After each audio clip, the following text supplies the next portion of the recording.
Ladies and gentlemen, welcome back to The Grid, presented to you by GD Esports. We've got our powered partner, Swiggy stepping out. We've got our gaming partners, Cooler Master and Zodiac Gaming, gaming monitor partner, BenQ, and our styling partner, YLG Salon, and of course, our gaming chair partner, Firebird by Neil Kamal. I'm Universe, and with me is Edge, and we're going to be taking you through the next stage of this competition, which starts today. Two best of threes coming our way, and both of these games have a ticket, a golden ticket that the winner will be fetching themselves to go to the LAN at the AFK Game Fest. Edge, how exciting is today going to be? Pretty exciting, but something better than pretty exciting. Well, it's going to be close matches. We have witnessed some BO1s, and I think out of 8, 6 of them were like one-sided affairs. So today, I think today itself, we might be getting 6 close matches. There's going to be 2 best of 3. So why don't we take a quick look at the brackets to give the audience a little more understanding of what the teams are and also how the best of ones went through. I mean, we started off with T-Titans, KillToWin, and then KillToWin obviously did come out on top there. Kudla Riders, Goblin Attackers, that was the most one-sided, 30-0 if I'm not wrong. And then GGE versus HK Edge. HK Edge felt like they were putting up a good show, but then GGE just outnumbered them. 1for All versus Valor. That was the best game of the day. And yeah, 1for All did come out short at the end. Valor got that win yet again, showing their dominance on split.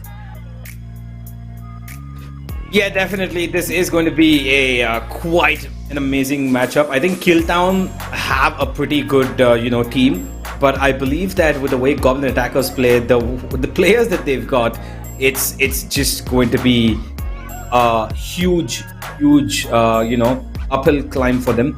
And this is definitely going to be a best of 3 that they're going to have to consider in terms of what curveballs can they throw onto Goblin Attackers, because if they want to make it to that LAN and if they want a piece of that prize pool, which is going to be coming up on the screen, because just by winning here, they will secure themselves at least 10,000 rupees at the bare minimum, because that is the 3rd, 4th place prize. But I'm pretty sure that that's not what they would want. They would want that first place 50,000 rupee prize. But I am concerned about how they're going to approach this. Now, keeping that you have such an amazing opponent in front of you, a strong opponent who just came off a 13-0 win, Edge, how do you think KillToWin should approach this game? Should they throw a curveball? Should they pick some, very weird map? Should they go for a Lotus maybe? What do you think they should do? Honestly, I would have jumped at the option of picking a weird map, but I think Goblin are expecting that, right? So you never really know. Maybe they're not they're not good at every single like Pearl, Fracture, and Lotus. But you never really know which is the map that they're actually good at. So, the players, they're just too good. They're very well known in the community as well, from both the sides. Once again, KillToWin have some faces as well. So why don't we, similar faces, familiar faces. My bad, oh god.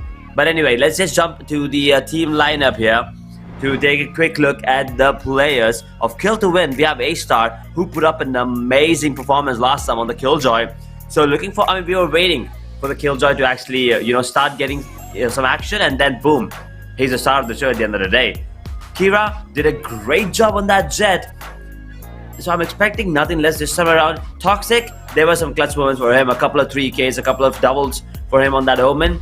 Cone on that Sova did pull off a crucial 1v1. So all of these are going to be coming into play. We have Aladdin jumping in today, I believe, instead of Hybrid. So I don't have a lot of information on this player, but he still has the same jersey as Kira, so I'm kind of guessing that they're at the same level. Yeah, I'm pretty sure that it is going to be, a little bit different now, given that we have a new player stepping in for this game. But hey, let's maybe if he's able to gel in well with the team even better than what Hybrid did. Not at all a problem, of course. And I really think that they're going to have to step up a bit because the roster that they're going to be going up against Goblin attackers. Let's have a look at their lineup as well. They've got some pretty amazing prodigies over here. Kibo, True. Kill Switch, Lil Boy, Gravity, and Crit. All 5 of these players are absolutely, stacked up in terms of not just skill of aim, but also skill of game sense, and absolutely, intact with their teamwork. They know exactly how and when to approach certain maps and strategies. They know how to execute aggressive pushes on the defense. They know how to pull themselves together in rounds where they might not have the best of weaponry. So this is a really, of course, great team.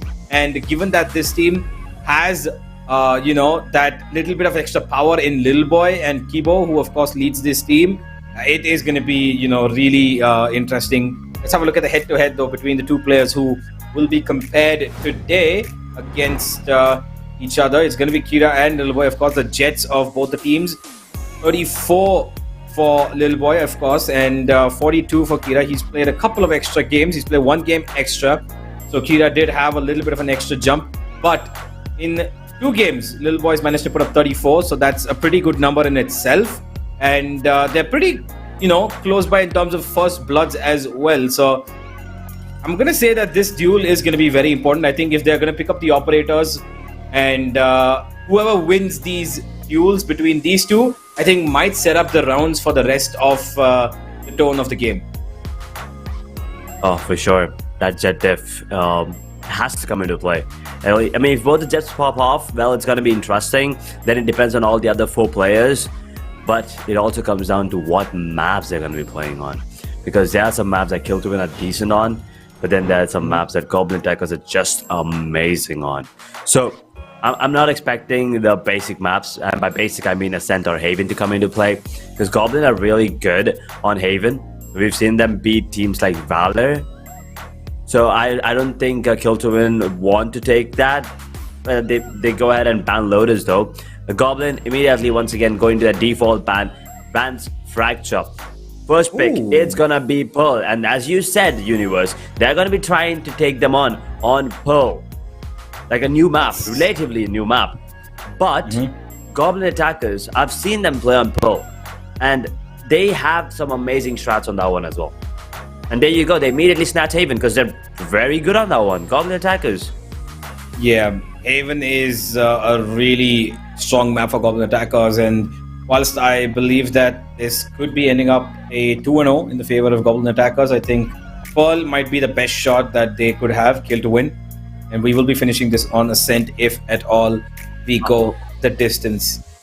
Interesting. We start off on a high note of Pearl coming out, and then we move to the ground zeros of Valorant. But I think that given what could be a curveball in terms of not just map but also agent select, we should be having a look at something different popping in from KillToWin, because of the mere fact that if they want to surprise this team, then they're going to have to try and play something absolutely different. Like we did, we have seen a couple of double controller lineups on this map, and they work pretty well. I think a double controller is actually really good on this if you combine a Harbor along with the Brimstone or the Astra if need be, or Astra could even play as a single controller. But you've got a difference in duelists, I believe. Yeah, there's a Phoenix popping up for Lil Boy, and Cone going to be playing on the Astra. He's switching up from his initiator role and giving it away to Aladdin. There's a Breach coming in. Okay, Kibo is, of course, individually on the Breach, he is pretty ecstatic on it, but on the map of Pearl is something that I've not seen before. What do you think about this Breach pick, Edge? Do you think it's a good agent on this map? If you combine it with a second initiator, sure. But if not, then that is going to be a questionable pick, because you're not going to be getting a lot of information, and there you go, they don't have a second initiator. So it's going to be a problem. There you go. Kira also picked up the Breach, but they do have Fade. So the information is going to be true for sure. But look at the side of Goblin attackers. That Phoenix pick, I love it over Jet, obviously, especially since it's Pearl. Astra, obviously the go-to, if not Viper. But then, as you said, this is like the home turf of Harbor, and it didn't come into play. So I'm expecting something different from Goblin attackers, but I'm not really sure if it will pay off, since that breach will not give you any information. Yes, it is going to be a lot. There are going to be a lot of smokes. A lot of flashes, but that's about it.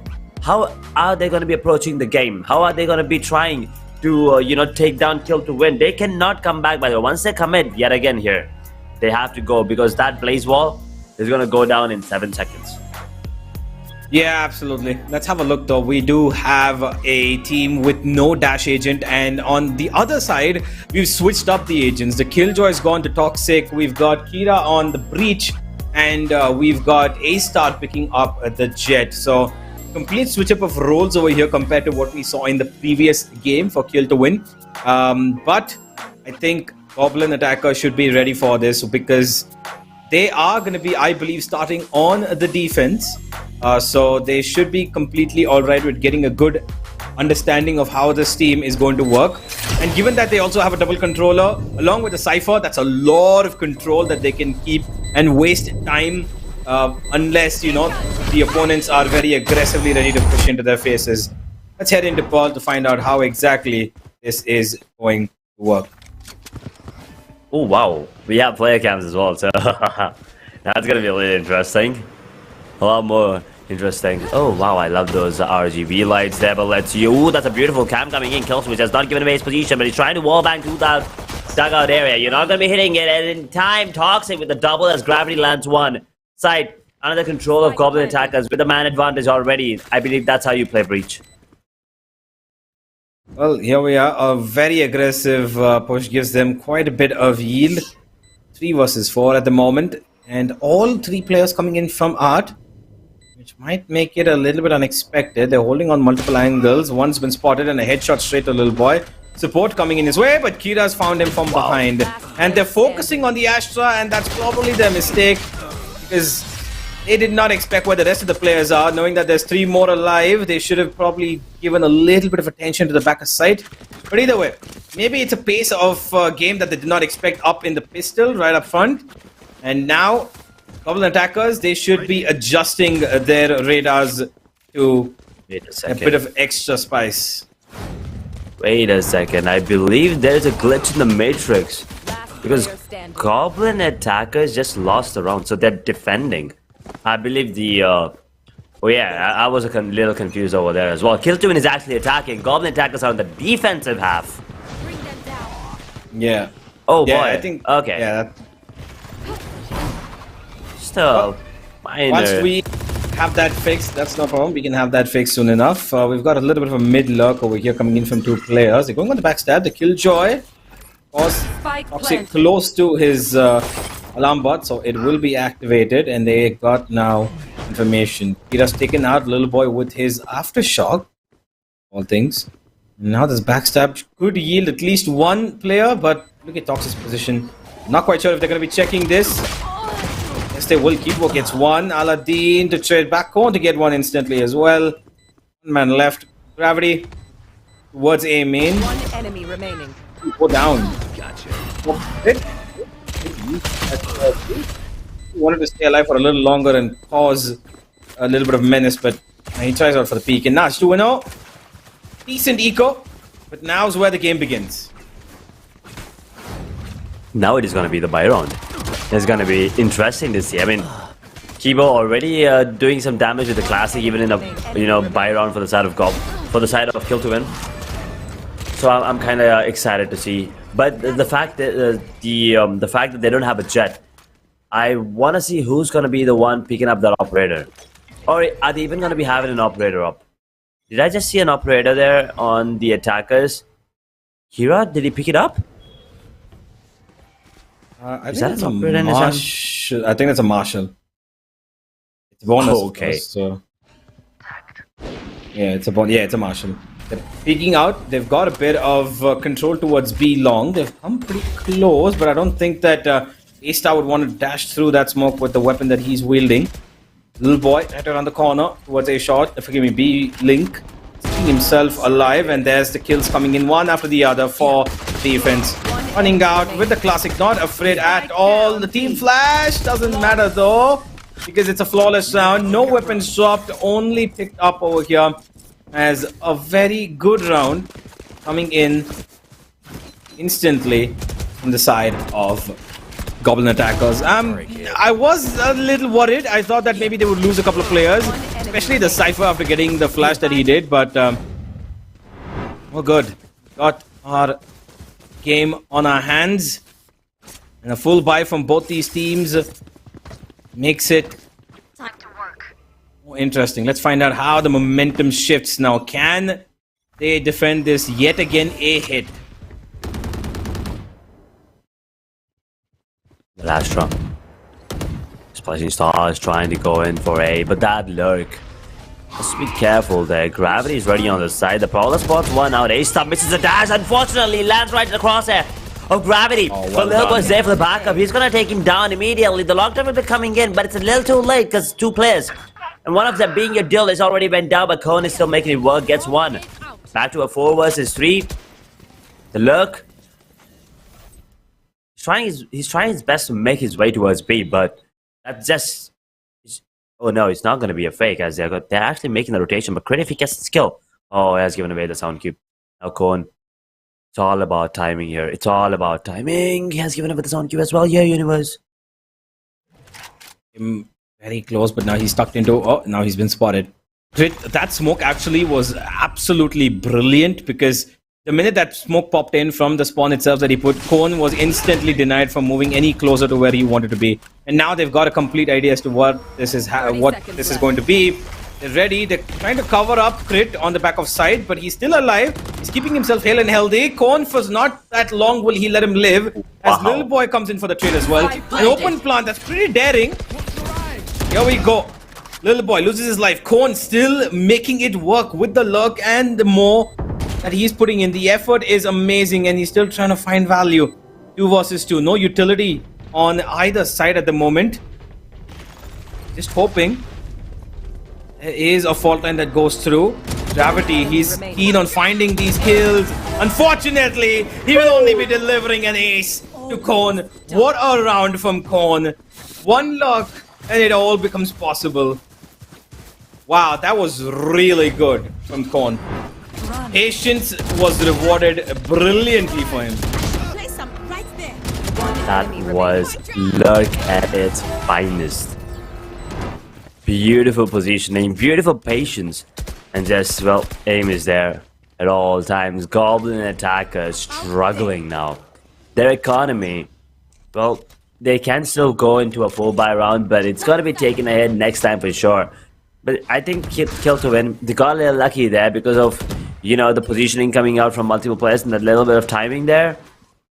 Did you see the way that they actually killed Crit there? The gravity, well, and then the aftershock, and then the fault line. The timing and coordination was absolutely beautiful from KillToWin. So do not count them out at all, even if they are down 0 to 10. This is the kind of team that will make you pay if you let them have space. But Goblin attackers, this is an important round. If they lose this, they're pretty much looking at a 1-5 score line. Yeah, that is true. Have to be a little bit careful with their lives as well, because they might want to keep as many players as possible alive. Make sure that their weapons are secured. A lot of wall bang shenanigans happening towards this lower end. It is being covered. A great flash. A-Star finds the kill. Good stuff. Gravity was just stuck there. There was nothing he could do. Couldn't even get away. Kibo though will take revenge. And there comes the ultimate from the defense. They clear out the entire side. They've pushed a lot of people back. And that Molotov is actually going to be brilliant. There's a lot of utility being dumped here. But Toxic, even before he leaves the round, he's got one before he goes. Kills Switch though, makes it easier. And now it's up to Cone. Yet again, the man with the ace in the previous round needs to find a clutch. But no, not going to happen. It is going to be a clutch for side of Goblin attackers. A very much needed round as well. Because they would have slipped into oblivion if they had let this go by them. Oh, the entries, the wall bangs, Last player standing. everything was on point. Now the economy has started to build up a little. I do not think... Okay, Gravity, does he have any buy? Okay, he's going to be getting himself a spec up. But that's about it. Now look at the economy on KillToWin. They have to go for a, light buy, or maybe even an eco, but they decided to go for a light buy over here. What can you do with marshals on an attack on Pearl? Unless if you're going on B, understandable if you go towards B long. But that's it. If you can't take any close range fights with that one. I mean, you can try, but it's not advantageous. Power towards A. They're pretty much showing their presence all over the map to try and confuse Goblin attackers, but Goblin are not buying this bait. Ooh. They're going to be holding. Look at where the Brim is, though. He's actually pushed up quite a bit towards that mid region. Yeah, there's a lot of information that he's actually getting, and he's actually found a kill as well. Crit. The lurk was actually perfect. The timing that he got over there was absolutely brilliant, and to take out that actually cut them completely because they were focused on A and B. And I didn't quite understand the approach of this round. They went on a couple of peak runs, not even like, they didn't play the contact play. They kind of showed their hand saying that, we are coming here. We are trying to make a movement here. So, kind of confusing round from the attackers because they did not play quite on contact as you would expect. One enemy remaining. But still, it's something that Goblin attackers wouldn't mind. They definitely will take it open hands, makes it an even scoreline. And right here. Now, the attackers are yet again on a little bit of a scrappy buy. Not everybody's got something to work with. Yes, this should There are a couple of ultimates available. The Breach, the Fade, the Jet, all three winnable round conditions. And here he goes. A-Star's actually picked it up. Gets it out. And maybe they're waiting for a stun towards Art. That could be a good movement key for him. He could find the Cypher out in the open if the Breach combines his stun with him, but it doesn't look like it's going to happen. Oh, he checks it, but doesn't find anybody. Killswitch actually gets away in just about time. Important. Oh boy. All of that is gonna... it is gonna give them the site for sure, but they really need it. Well, they get the information that the site's completely empty. Look at Aladdin. He has no freaking idea where he got shot from. Look at A-Star.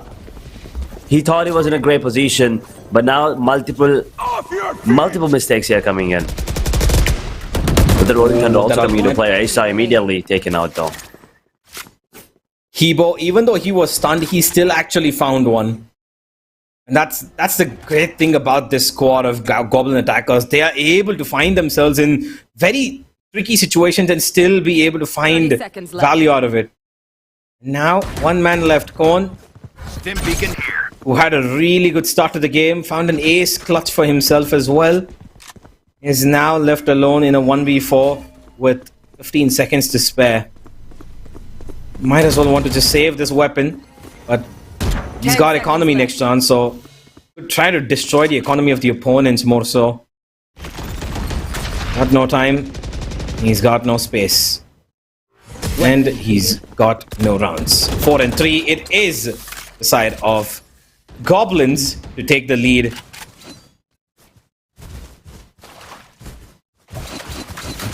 It's getting closer and closer though. I mean, for a second you feel like KillToWin are going to be coming out on top because of the positions and the way that they're entering onto the side. But then Goblin attackers immediately come back. Somehow make it work. That kill onto the Spike player. And then as soon as the Spike went down, the Cosmic Divide came in. And Neural Theft also was, initially used that to get the information onto A-Star. So it just all worked out for them pretty well. And now he's trying to make his way towards this mid link. It's not gonna be that easy though. There you go. Star player gone. That's a duelist. Out.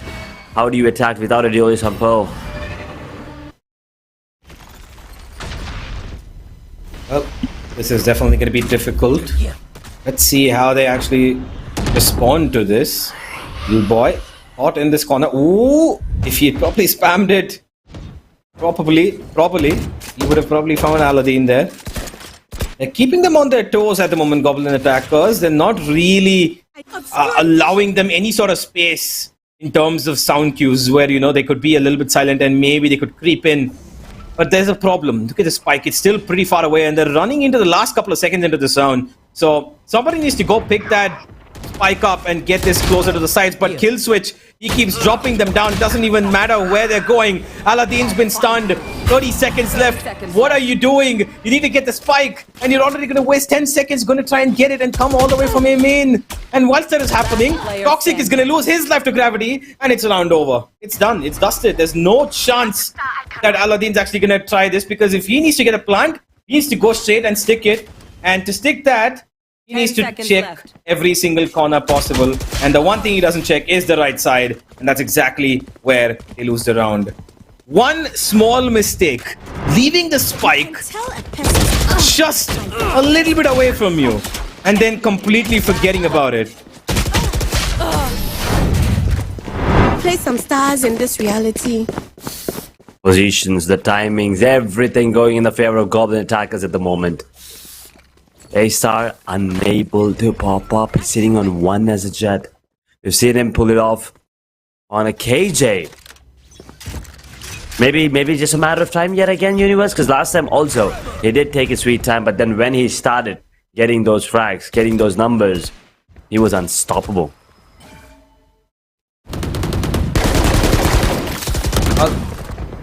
Here we go. A-Star. Oh, as you say it, he's actually found his second. And he's been pretty aggressive with it. They've gotten control of that B side, but there's a trade coming in. Kibo finds two, makes it an even 3v3. And he's actually going on the aggressive over here. Great utility usage, and the ace! What? Kibo. I'll run through you every damn time! Oh my god, Kibo. The smile on his face is radiating, just like that radiant gun buddy that he's got. But amazing stuff from this man here. What a round from him.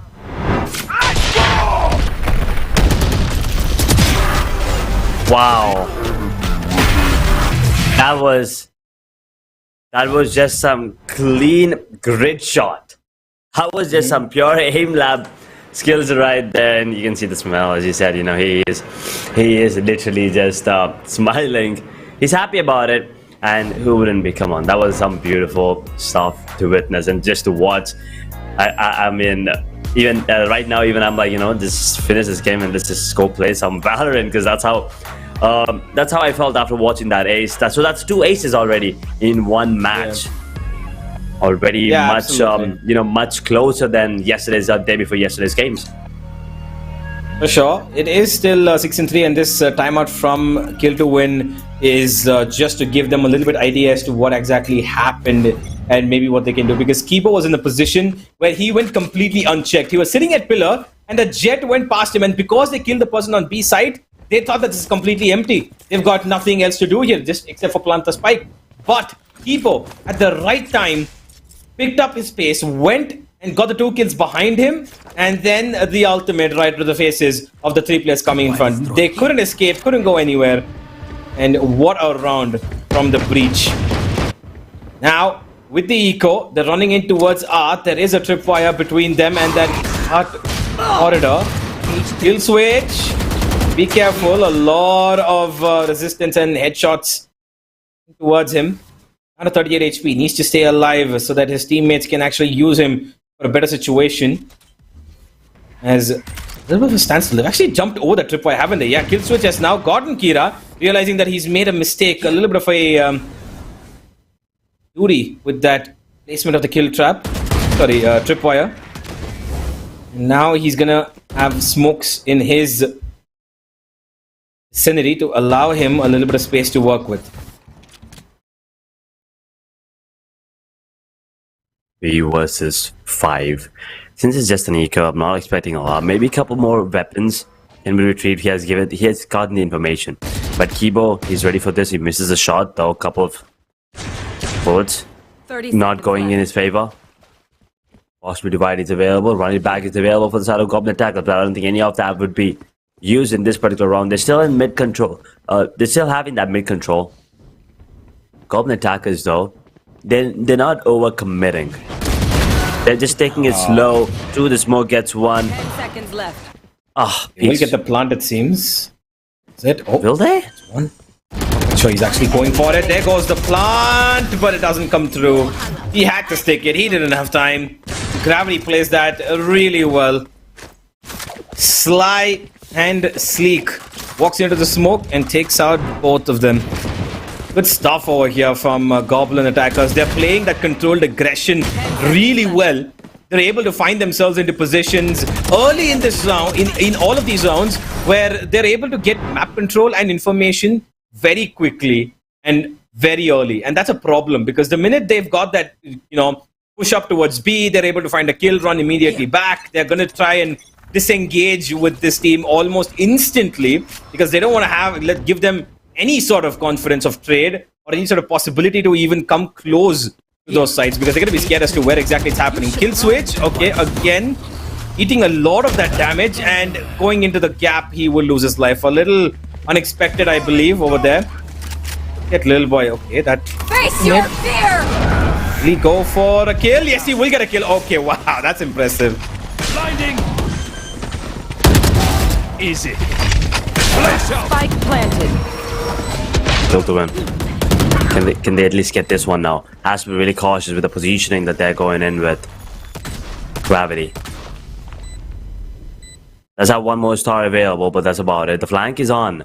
If he gets taken down, it's all over. Yeah, finally. Another round. KillToWin. Have the potential now to make it 5-7. I don't think Gravity should be able to get this one. Unfortunately, misses a couple of shots. Kira puts the final nail in the coffin. Goblin attackers 7-4 for KillToWin. Little boy. Running back was used, but this is what it is. Let's see how. As we've said, once again, Universe, they don't have an operator player, and I think that is coming to show right now.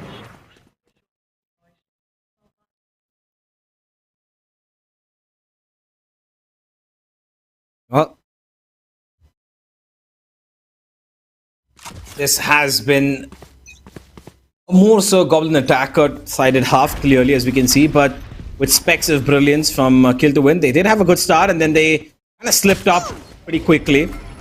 Now they're running in towards the B side with full force in the final round to try and find themselves a little bit of room to work with. Gravity, why would you swing like that, my friend, all alone when you've got no support, no utility? Grit finds one across the huge unbreakable wall, and he's put himself to the grave.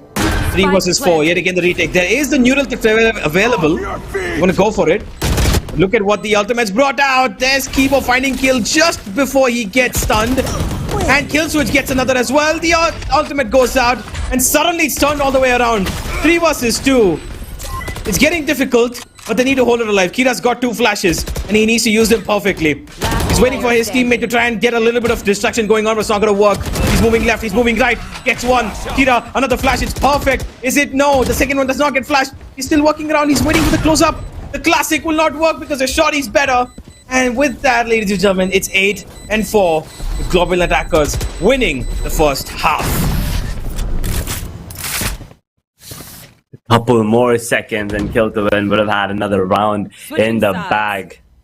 But 8-4 is a great scoreline for Goblin attackers, especially considering the start that they had, where KillToWin were absolutely dominating. Cone getting an ace as well. But then you once again have to understand that the Jet is now going to come online, because that operator will be coming into play. But if Goblin attackers can win the pistol, KillToWin, that's going to add a lot of pressure on the players, because Goblin attackers are pretty much going to get that double-digit scoreline. So KillToWin, they will still have that operator out, but it's just going to be that much harder. So if they win the pistol, the comeback is going to be a little more easier than if they did not.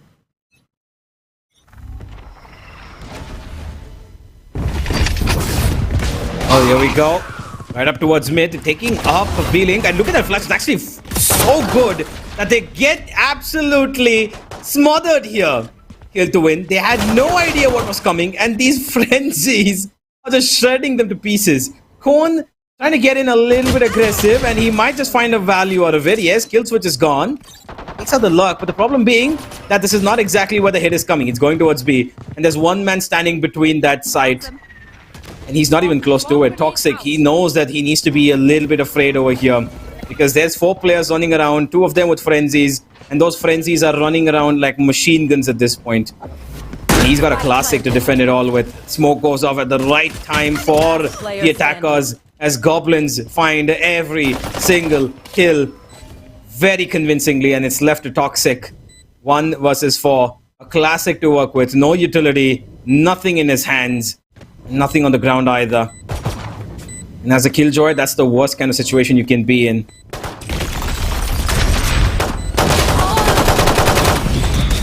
Oh boy, he's running with the frenzy, gets it. I love these RGBs. I get so distracted by player cams at times. I'm like, I see a lot of RGBs there, and it's just so beautiful. You know, it gives you that vibe. It just makes it that much interesting when you have these, you know, very colorful lights in your room. I'm so sorry, but yeah, that's just me, I guess. But 9th round on the board for Goblin attackers, and now KillToWin. They're gonna be getting themselves a couple of upgraded pistols. I see a couple of shorties, maybe a sheriff. Acer has to go for the same because he wants that operator to come into play. I think that's their last resort. Oh, they're taking the mid control actually, but they're running towards B. So this round is pretty much over already. Yeah, it clearly is. We're running straight into that B side again, and little boy, the control that he's providing, not being a dash agent, is still as good as a dash agent. His speed is monstrous. Fight goes down, and the backstab has also been dealt with. Okay, interesting. They've got a weapon to work with. Not exactly a weapon, but it's something. See how far they can go. Molotov to hold them back. Little boy still holding on. Maybe he can build up his ultimate economy right here, right now. All he needs to do is spray through that damn smoke, but it looks like it's going to be Kibo and Crit. I mean, fair enough, right? The 2 people who actually need their ultimates, which are, you know, round-winning conditions worthy, are the Brim and the Breach. So, that's just as good as your Phoenix getting it. You know, the kills and the building up the economy of the ultimates. Which, by the way, looking really good so far for Goblin. Because Kibo's 1 away, Crit's just 4 away, and you don't even need to talk about Little Boy because he picks up 2 orbs and he's already halfway there. Right here. I mean, Kibo is miles away in terms of kills on the scoreboard. Actually, 21-5. Flash. On a breach, though. By the way, that is impressive. A-star. Opening things up a crit with what? No? Wait, okay, no, that wasn't. I thought that was a Guardian coming into play, but it's actually the Spectre. Crit with a triple. He's on for the ace this time. Can we have a third in the game? Well, it seems like we might. He's playing in his own smoke. It's a good decision, given that he already has control of it before anybody else steps into it. Great. Need to be careful here, my friend. He does have a Phantom. There's the one. There's the second. No, it almost came through. Still, he's done more than enough. He's gotten his ultimate also, I believe, for the next round. So, yeah, this is just amazing stuff. They're just a couple of rounds away. There's 2 away at this point because this one is definitely not heading into the favor of Toxic and his team. They've got post-plant util. They've got an ultimate available if need be as well. There's a stun and there's the kill. 11-4, and things are looking really grim here for the side of KillToWin. Double check it, please. Boy, oh boy. The way that they're playing individually as well. Everyone stepping up. Crit would have loved if you've gotten the ace there, but he still did everything that particular round. 11-4. Map pick of KillToWin, by the way. I told you. You can, you know, predict. You can take a gamble. So as to what map that Goblin are not good at. Well, the answer is it's not Pearl. Is it Fracture and Lotus? Well, you never really know. I mean, until next time when we'll find out. But for now, question about Pearl. And we were also talking about, you know, Breach and Sova not coming into play, or even a Fade, or even a Sky at least. I think they're not being tested enough once again. Because Breach shouldn't be having this good of a game. Yeah, absolutely. I think it's more about the clear and sheer map control that they're able to establish thanks to every single person of the team trying to, you know, make some movements happen. Like, when you notice it on their defense, there was not a single corner that they left unpushed. right? They pushed B, they had control over A, they pushed in towards mid as well, multiple times, by the way, because that Breach and Phoenix combo was really working well. For now, Little Boy will depart from this round, but it's still a very difficult round to get back into. It's match point practically there in the hands. Look at Crit. He's playing right about around the corner. He's thrown in the ultimate to keep himself safe over here. That's a little bit of a overestimated commitment of their ultimate, but it doesn't matter. They've still got players on site. They've got players who keep on hitting, and that's going to finish up the final nail in the coffin, what I believe should be for KillToWin. I think the only problem so far that's been for KillToWin is that their attack should have been a lot more consistent in terms of their pace. The pistol, when they won the pistol, you saw the pace that they played with, right? They were so quick to get. I think that pace is what could have caught Goblin attackers off guard, but they were just not able to replicate that, because the minute Goblin attackers found their, Vandals and Phantoms, then they started pushing up, and the kind of fear that comes in when you've got a strong opponent sits in, you just can't get rid of it. And that's what happened, I believe. Come on, let's go! That is definitely, one of the reasons, and I also believe that, A-Star not being able to put up a great performance like he did last time, and this time he's on the Jet as well, so I think that is coming into play. But do you really think that Hybrid not being there for the team is causing a little bit of trouble? Because Aladdin, he's putting up a good show, but Hybrid does bring in a different flair for the side of KillToWin. But for now, looks like they will get one more unless Kill Switch clutches this. He's got, oh, never mind. He's not putting up the cyber cam, so he's not going to be giving away his information. Look at these positions. It's so predictable. He's gonna get one for free if the timing is right. Oh, yeah, but there comes the turret out. Yeah, there's only so much. He does have a cage, but he will be hurt, and now they know where he is. They're ready for it, and A-Star's got the best position possible to finish this game off. And he knows exactly what's happening, and there it is. A-Star. He does get one small glimmer of hope for his team, but it's not anywhere close to where they would hope to be. Last player standing. 12-5 now. Player standing. 30 seconds left. Very unfortunate. Because I was just looking at the stats, and last time they were just, going ham against every other team. Absolutely. Individually and as a team, they were just popping off. So I still think there is a little bit of, fuel left in this team. They can still make it work, or at least take it a little closer, so that they can get the confidence to make it, at least pull it to map 3.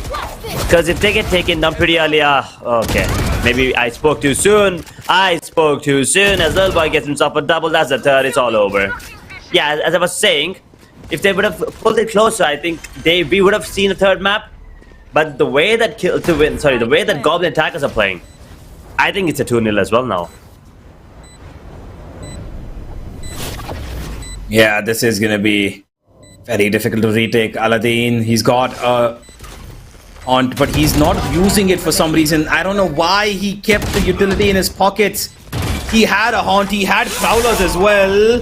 Kira, he's gonna find one. He's actually made 2 of them run away from here. There's a third towards A main, and he's nowhere close. And he's being held off. Utility is absolutely perfect. And you can see that they're completely stress-free about this. There's no way they're gonna lose this. 13-5. Goblin attackers win the first map of this best of 3. Pretty comfortably as well, and on a map that we did not see was going to be picked. We did not think it was going to be picked by KillToWin especially. And Goblin attackers, well, we don't usually get to see on these ones, but I did tell you they have some strats on Pearl, and well, you saw them all come out. A single initiator, that was a breach, and it still worked out. But yes, they were not tested enough, is still what I feel like. Otherwise the breach would have had some issues. But here, the breach had a really, I wouldn't even call it a good game. The breach had a great game. Absolutely phenomenal performance from Kibo. but have to give it to KillToWin as well. They had their ups, but they unfortunately a little more downs today. But still a BO is still a best of 3, still just worst map. There's still 2 more potentially. We'll be heading down to now Goblin's pick, so that is the only thing that I'm a little worried about. Yeah, let's have a look at the recap as we do go by this, because I really think that Kibo's individual performance over here was absolutely incredible showcase of what the Breach can do. But I don't think this comes down to the Breach itself per se, right? Because Goblin attackers didn't really do something special. They were just going with the flow, they were finding themselves kills, and it was just their pure, individual game sense and teamwork that helped them. There was no special attacks, there were no special defenses that they set up, there was nothing like, a crossfire that was set up. It was just individually, they played well, they had the aim, they had the ideas of, how basic should be an attack, how basic should be a defense, and they absolutely succeeded at that. So, if anything, Goblin attackers kind of played their most basic game, and like you said, they weren't tested enough because not having a informational agent like a Fade or a Sova did not at all, clearly did not harm them even by a single %. So this is Goblin attackers at their very best, and they're just one map away now, their own map away from at LAN in Bangalore at the AFK Game Fest happening at Ritz-Carlton, and I'm excited. I really think that they should, have no problem getting into the next map with ease and even defeating them with an even better scoreline, if at all. But I want to know what your thoughts are. What can the side of KillToWin do to win Haven, and at least, or if not win, to give as much of a competition? What do you think they can do? Pray. As a matter of fact, right now, all they can do right now, I mean, the confidence right now on the side of Goblin attackers is going to be off the charts, for sure. And I mean, there were a lot of rounds where, the aim duels were lost, unfortunately, by KillToWin. There were just a lot of moments where Cone was, in beautiful positioning, and that is one of the reasons why they got those. I mean, look at these. These were just pure, I mean, it's an anti-eco round, but still, you can't just push in like that. So all these minor things come into play, and this was another round where they were just walking blind into the smoke. So one thing's for sure, Breach on the side of KillToWin was not as impactful as a Breach on the side of Goblin attackers. So they need to stick to their agent composition. It's okay even if your opponents are going to be shifting things up. I think he was not as comfortable as he would be, especially on this one. I think they just wanted to bamboozle or like kind of catch them off guard with this pearl pick, but I think it kind of backfired. So that should have gone there, but now it's all over. It's going to be Haven. They have a map that they've played multiple times. If they win that, we're going to be going to Ascent. And even Ascent is the, as you said, ground zero. So these teams are going to be really good on that one. So on Haven, they have to just, reset and come back with a clear mindset about what to do and how to go in. And also, they did not take the second timeout at all. Yeah, there were timeouts left. They're not taking the timeouts. I think that at this point they kind of accepted that this is going to be a map that they might not be able to catch up. Maybe after the round that they won, they probably had some ideas, but the problem being that they were far too gone. It was 12-5, so a timeout, I think at that point, even though they have a chance to stop the momentum, problem being that, like you mentioned, that agent composition I think is what actually caught them off guard the most, because A-Star picking up that Jet and Kira on the Breach, Toxic picking up that Killjoy. Well, it was a big switch up amongst 4 different people actually, because Cone also picked up the Astra, right? So just True. Because Aladdin had to come in and play today, which could have been a whole different scenario. If Aladdin might be comfortable on another agent, of course, it could have been the case. But I believe that if they also would have tried maybe for Kira to go for the Jet and A-Star to pick up the Breach, if not the Breach, he could have also gone for a double duelist. Maybe, a Raze would work, or if you want to go for that Phoenix, even that, if they would have gone for a double duelist, the confidence would at least soar, right? The confidence would really help them out a lot. So I think that is something that they could focus on going into the next game. We should see how it all turns out. But Haven is a culturally one duelist map only, unless you're Paper X or DRX or any other team. But hey, I'm not at all discouraged from having to see that coming from KillToWin, because at this point your tournament life's on the line. You might as well try whatever you can to take out a team that actually looks like they might just win the whole damn thing. So we'll see you all on the other end of this short little break. Map number 2 on Haven. Whether or not Goblin attackers will sweep this up clean, or will we see Maleficent coming our way? Stay tuned. We'll find out at the grid in just a few minutes.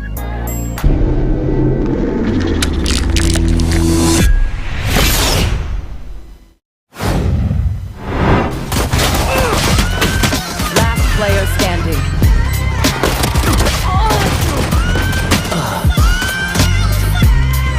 One enemy remaining.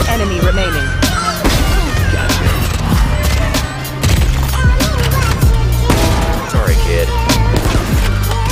Yeah. One enemy remaining. Yeah. Spike down.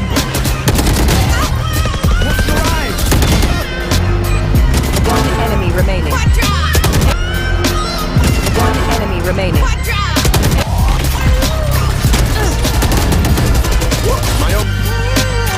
Last player standing. Cage triggered. One enemy remaining. Flawless.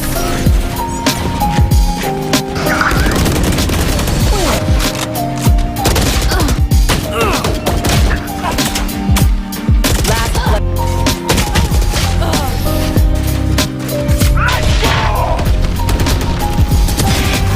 One enemy remaining.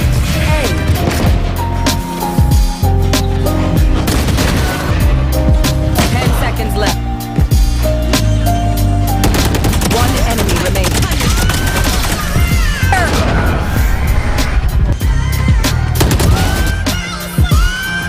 One. Your feet! Yeah. Last play. Flash out!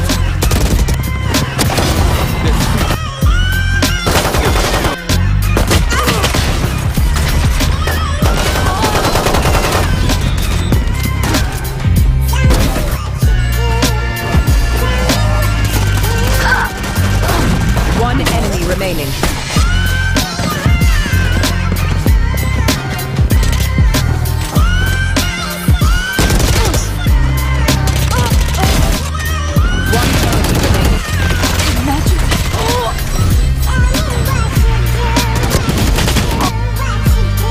One enemy remaining. One enemy remaining. Spike down A. Last player standing. Last player standing. 30 seconds left. Heads up!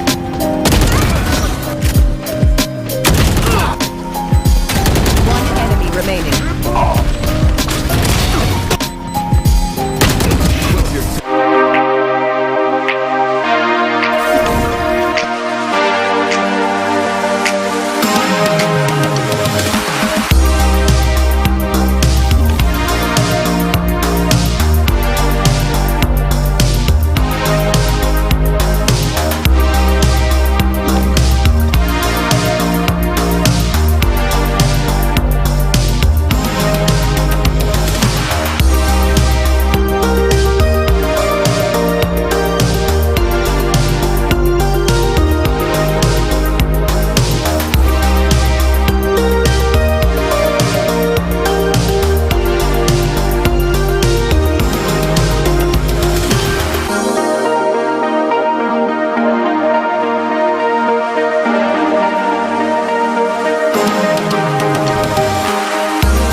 Welcome, ladies and gentlemen. Welcome back, actually, to the grid presented to you by GD Esports, powered by Swiggy, Stepping Out, gaming partners, Cooler Master and Zotac Gaming, gaming monitor partner BenQ, gaming chair partner Firebird by Nilkamal, and starting partner YLG. So on. I mean, you look good.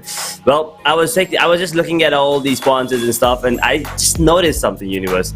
You and me are twinning actually today. Both of us are playing back and back. I mean, we didn't talk about this. It was completely unplanned, but yeah, it looks like it was written in the stars for us to look good today on the desk together. Great minds do think alike, but for the moment, I think there is one team that needs to kind of think like their opponent, or at least outthink their opponent. We do have a big loss over here for the side of KillToWin, who went down 13-5 on the first map of Pearl, which was their pick. They probably thought of throwing down a curveball, but unfortunately, their own picks of agents compared to what we've seen before kind of ended up being their downfall. And the side of Goblin attackers, staying true to their defaults, just won it pretty easily. And now we go to Haven, which is one of the strongest maps of this team. We should be hearing whether or not this team goes all the way through. And by hearing, I mean the sound of their absolute crazy attacks and defenses, because they are very, very powerful with their aggression, and they keep it controlled at times, of course. But when they are making their moves, you definitely hear them coming, and it's almost as if they are not able to stop them. Let's see how it actually does end up going through. For now, we will wait as we head into the lobby pretty soon. I do want to know from you, Edge. We've already spoken about how Haven is their strongest map for Goblin attackers. How do we see Ascent come through? How can KillToWin turn this around, which seems like a very, very difficult task? Well, I think they have to go back to basics, and by that I mean bring out the double duelist, because we have two really good jet players on the team. I mean, Kira and A-Star as well. Yes, he didn't have a great game, but he's also decent on that one. Or they just go back to whatever comp they were using, the other day on Haven with A-Star picking up that Killjoy. But the only reason I don't think that composition is going to work is because Goblin attackers, I'm pretty sure, should have read that game up until now. So they're gonna have a couple of counters at least. So I think they should just go back to basic, pick up a double duelist composition, go in, showing that aggression, show Goblin attackers that they're unfazed, they're not scared about this team or about losing the game. Make it maybe get at least 8 in the first attacking half, and then after that, just win the pistol. The game goes pretty smooth. And then once the Ascent comes in, you're pretty much back at this level playing ground. So it's kind of like a BO1, and I'm pretty sure the better team will obviously go ahead and win that one. But for Haven, I think a double duel Sova over anything. Just a basic, when the Valorant came out. The Jet Reyna combo, maybe the Sova, go for an Omen if you want, and just pick a Sage. You don't even need a Killjoy in this one. Pick a Sage because you're going really aggressive, right? You're gonna have that ball to help you, cover a couple of angles, and then you have that heal coming in for Jet. That heal buff is gonna help you a lot. So I think just go with this composition and just play it like you're playing, a very serious scrim, and I'm pretty sure they will come out on top. They might come out on top. Well, we'll find out whether or not, they might go with the composition that you just told, whether or not they will try something new, or the double duelist, or if they're going to continue with the single duelist, and Kira picking up the Jet over here. Mind you that Hybrid is also coming back. So Hybrid has come back into the roster for Aladdin. Aladdin will be stepping out for this map. We've got Hyper coming back, which means they're back on the 5 that was victorious on the map of Haven in the previous game that they played against T-Titans. But we will be talking about all of that. What is at stake here, ladies and gentlemen, is that LAN ticket, the big LAN that is going to be happening at Ritz-Carlton in Bangalore on the 11th of March. So if you want to book your tickets, go right ahead. Scan the codes that are there on the bottom left and right of your screens at the moment. You've got a Paytm Insider scan. You've also got a Book My Show. Got these apps, go ahead, scan them. Find yourselves your tickets, and you will be a part of a huge gaming fest that not just has gaming, but also brings together music. We've got shopping, we've got VR experiences, simulators of multiple different games. It's a huge thing at and only at, let's call it, on the 11th of March. It's a one-day event where you not only get to witness Valorant action, but also see a lot more happening. And all thanks to GD Esports, this is happening. And of course, all of our sponsors. So go ahead and scan the QR codes, because we will see you there hopefully. And yeah, Edge, I do want to ask you, have you already booked your tickets? While you were actually telling the audience what to do, I was just doing that. So yeah, I mean, I guess I will be, and yeah, there goes my payment. So yeah, yes, universe. The answer is yes. I've booked it. Well, I'm guessing all the viewers and the audience, you can tell your friends as well. It's on Paydem Insider and on Book My Show as well. It's going to be an amazing event. You know, as you said, it's not just about gaming. There's music as well. And come on, gaming and music. Classic combination. Add food and beverages and it just becomes that much better. And if you see something you like, well, guess what, you can buy something as well. And I actually want, the one thing I'm actually excited about, to be really honest, yes, the land is something I'm excited about, but the one other thing that I'm really excited about is the racing simulator and the VR experiences, because that is something I've never actually had. Kind of sad, but yeah, the VR experience and the racing simulator, I used to just watch people, you know, just have this fun on racing simulators. I was like, maybe I wish I had this, or you know, maybe it's my turn. Every time it's time for my turn, they're like, okay guys, that's it for today, see you next time, and they just leave. So hopefully this time I get ahead of the line and maybe get to try that one. Yeah, absolutely. And if you guys want to also try the racing simulators that Ed just mentioned, and of course, you know, immersive VR experience booths, which will also be there, you will be absolutely enjoying your day for sure. If you want to experience that, go ahead and get your tickets right now. On the 11th of March, it is a Saturday, and it is going to be a great weekend for you for sure.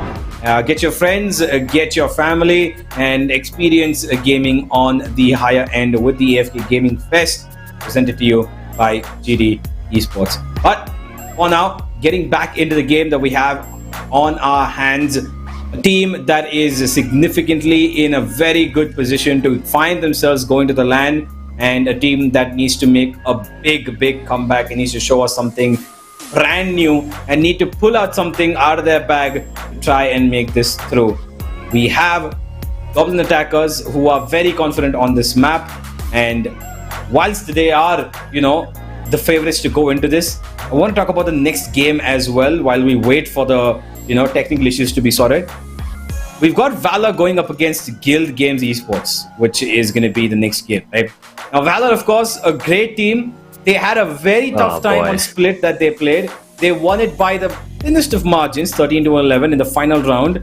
And Guild Games Esports, who have also an amazing squad. They've got Zaps, Near, Elite, Savage Yoda, and Zuko. Now, Zuko, of course, was the star show player of the previous game they played on Fracture. What do you think about that game? How do you see that one going? Valor already had a tough competition in the first game. That was the best of one. This is the best of three. How do you see this one going? I am a little intrigued by this one for sure, because Valor, yes, a team very well known in the community, very huge names, and together for a really long time. So the coordination, synergy, chemistry, check, everything's tick mark. But for Guild Games, yes, once again, names well known. Individually, they're good, they're great, but as a team, I still think there's a lot for them to work on. So I do want to say that Valor takes this easily, but I still think Guild Games might at least get one map, and if a little bit of luck comes into play, they might just steal the third one. But I still think it depends. I just said third because I do think it's going to go down the wire, so that's why I said the third, but I still think it's going to be coming down to, you know, map veto. If you pick Split, that's a Valor free win for sure. Yeah, well, you seem pretty confident with that Split. I'm pretty sure that Valor also going to be, you know, very interested in that, because you only get one ban right before you play the first two maps, right? So what map are you going to ban is the question. Are you going to avoid playing on maps like Lotus and stuff, or are you going to go onto maps that is the strongest for you, or banning the strongest map of your opponent? We'll find all of that out in the next game. For now, let's head into the agent selection of Haven for Goblin attackers against side of KillToWin. And whilst we make our way here, let's see whether or not they've heard you, Edge, and they will pick up a double initiator. Forgive me, a double duelist. Oh, I think Aladdin might be on the screen here, but I think he has been substituted by Hybrid. So I'm pretty sure Hybrid is the one who's going to be playing on the server, and nobody's yet shown us their hand. Still holding on to what we might see. I think a Sova should be coming into the roster for Goblin attackers. Crit has picked up that Omen, and there is a Killjoy coming in from Gravity. Interesting, but yet Interesting picks the though. same. Kira picks up the there jet you go. as you would expect. Aladdin is okay. If it's not Aladdin, that's Hybrid. So even if it's Hybrid, it's still a different pick. They're not going back to the default. I mean, Asa was a Killjoy, if I'm not wrong, last time. So let's see what happens. Cone picks up the Breach yet again. So they have invested a lot of time on Breach, is what I feel like. They have lots of strats on that one. But I am still skeptical. Do they really want to go with one duelist yet again and the double initiator? I mean, yes, that is the norm right now. That is how everyone plays Valorant. That is how everyone plays Haven, especially. So A-Star is going to be the one picking that second initiator, and Toxic should be the one picking the controller, right? That's what you would guess. As Kibo also picking up that Breach, I'm expecting Killswitch to go for Sova. Well, Killswitch is going to be going for that Sova. Well, on the other end, I'm not quite sure what exactly is going to be the role between A-Star and Toxic. Toxic goes for the Omen pick, and I believe we should be having the Sova. Yep, A-Star with the Sova. Okay, so he's played 3 different agents across the last 3 maps that we've seen, including the previous matchup against I believe that was Titans. But here we go, ladies and gentlemen, into the game we will be heading. KillToWin, need to win. That should be the name of the team at the moment. Need to win this map of Haven to get another chance to play it out for that LAN entry, for that LAN qualification. Will Goblin attackers fall on their chosen map, one of their strongest maps? We'll find out in just a couple of seconds as we will head into Haven. I don't know if I actually like this composition once again. Oh boy, it's gonna be hard for KillToWin. Goblin attackers, they're pretty much comfortable. This is their game to lose. Their map, their best agent composition, their best players. Unfortunately, Hybrid is not going to be coming in. It's going to be Aladdin yet again. So I feel like that synergy is not yet there with him, at least. Or maybe that was just a one-time thing. So let's see how this one goes on the map of Haven. Absolutely. Here we go. We started off, and it is going to be the defensive side for Goblin attackers. They're going to try, but look at this.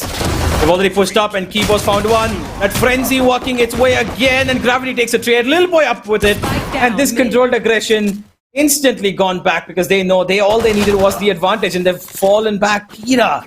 So good stuff from him to announce Killswitch that he's awaiting that duel towards A, and now they found themselves open. No, never mind, it's not open. They've got killed. Little boy right here takes out one, awaiting Kira plant.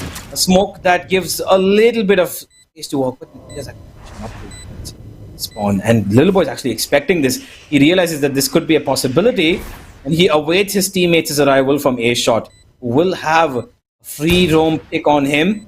Will he? Oh, okay, Little boy, he's pretty down low, and he will be shredded away. Dash in, Gravity, he will lose that fight, and Kira's already feeling his element coming into this map of Haven as the Jet, and this is probably what they needed on Pearl as well. Wow. I was about to count them out. But yeah, it is what it is. Goblin attackers did not see that one coming. Kira popping off already on the jet. Good to see it though. Good to see it. We won that competition to come in. And he must be feeling confident right now. KillToWin, get one on the board. Mirror lineup, so it's all gonna come down to who's the better team. Gameplay wise, skill wise, aim wise. Because agents, they don't have anything to do with this anymore. No charges left. Well, oh yeah, they're pushing up towards B. It is an open side for them. The utility has helped them quite a bit. But they're also being surrounded from the back. Aladdin's taken care of one though. Yeah, it is still Aladdin playing, by the way. Hybrid, I believe, had a little bit of a technical issue with this game. So, fortunately, he will not be joining us. It is going to be Aladdin to continue. But the role switches kind of do help them. Once picked up kill switch. And now it's up to Little Boy. And Gravity. Oh no. Sorry, it's crit. Forgive me, crit. What? I'm confused. Okay, Aladdin, that was a great flick of the wrist there. Crit. His own smoke in front of him, and that's a small gap which allows him a bit of vision to maybe get a couple of kills. No, not gonna happen. Kira's gonna take him down 2-0. Good bonus, forgive me, good anti-eco having survived with all 5 of their players in this round. So economy is not gonna be a problem going into the next one. Next 2 rounds actually. Now we'll be having what is first buy for Goblin attackers, and for them to show us whether or not this map of Haven is going to be running away from them, or will they hold it on with their hands and go to land with the victory. One step closer, he misses the dash here. Ouch, the updraft was just a little too high. There goes the dash, and now, well, that was a key play. I mean, they would have slowed down in the garage anyway. But Crit is still holding on. It's still a bonus for KillToWin. Goblin attackers in the meanwhile. Paranoid already gone. He's using the second dark cover. That one way is so annoying. You do not want to enter that. You don't even want to enter that anymore. You can't even be around it. That's the problem. You know, anywhere you're near where your legs are going to be seen, you're absolutely going to lose out a player without any sort of resistance. A couple of shots being dropped here and there, but the B side looking like a point of attraction at the moment. Seem to be keen to approach it, but Little Boy blinded, but he had the awareness of the angle, so he just pre-fired it, got a great kill. Crit's gonna find another, and with these Vandals and Phantoms, it almost seems like it's impenetrable, this team of Goblin attackers. They know where one player is, they know where the other one is as well. One down, and so does the other go. A flawless round to respond to the previous flawless that was put up by the attackers. And first full buy round battle between these two teams coming up now in round 4. Deja vu. Bro, 2 rounds in the favor of KillToWin, and then a flawless comes in. Something similar here. Interesting. But one good thing is finally we get to see a Little Boy on the operator this time.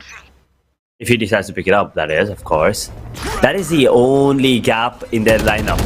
I feel like they need a really good operator. But most often than not, they don't need it because they're making it up with the amazing Vandal plays. But this smoke is a little off, I believe. But I'm not really sure if it's on purpose or if it's not by mistake, because it can be used by both the teams. True. Look at the control on towards A that they've got. They've absolutely shut off that side. They know that this is going to be towards either B or C. Little Boy, he does have a small gap that he can actually exploit, but the Killjoy is right, you know, across the other side of that wall. So he can hear him even if he updrafts over that alarm bot and goes through. Look at Crit. Oh, he's playing with fate here. Don't pull it too much. Gravity. He's turned around. Is he ready for the fight? Yes, he is. There's the help that comes in through. Crit finding one. Gravity finding one. There's information, but there's also a little bit of misplay of position. A started trade one more back. It's still a 2v3. Look at where Aladdin is sitting. Unfortunately for him, his aim is not going to be connecting onto the head of Kibo. A-Star left alone in a 1v3. Does have the ace in his name. Will he be good enough for one? No, he will not. Little boy takes care of him, and that's going to be the second round for Goblin attackers. And whilst they've lost both pistols in the beginning of both maps, they instantly make up for it. They do. That's why they're the kind of team that they are. They don't lose their calm, they don't lose their composure, and a team that can never be counted out. Same goes for KillToWin. They usually don't lose their composure. Yes, there are a couple of really young guns on the side of Goblin attackers, so you might be like that young blood. It can be raging at times. That adrenaline rush is going to be there, but if you master how to control it, especially this keyboard, look at this, he's so cute, man, I swear, with that hoodie as well. He's somehow making it all look too easy. What? Little boy. Okay. Yeah. Like, what is this? Jeez. I mean, too easy for him. He gets himself a double, maybe the third as well. Okay, so they just love spamming down people across smokes, I guess. They got 3 kills as such like that, and with that, it is going to be the end of number 5. What a push-up of pace. It seems like we were talking about the aggression from the side of KillToWin, but no. They've switched it up so well, Goblin attackers themselves, that they've gone on such an aggressive footing. And Kira's keen on killing his own teammates at this point.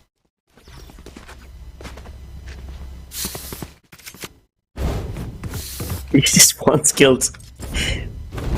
His wants kills.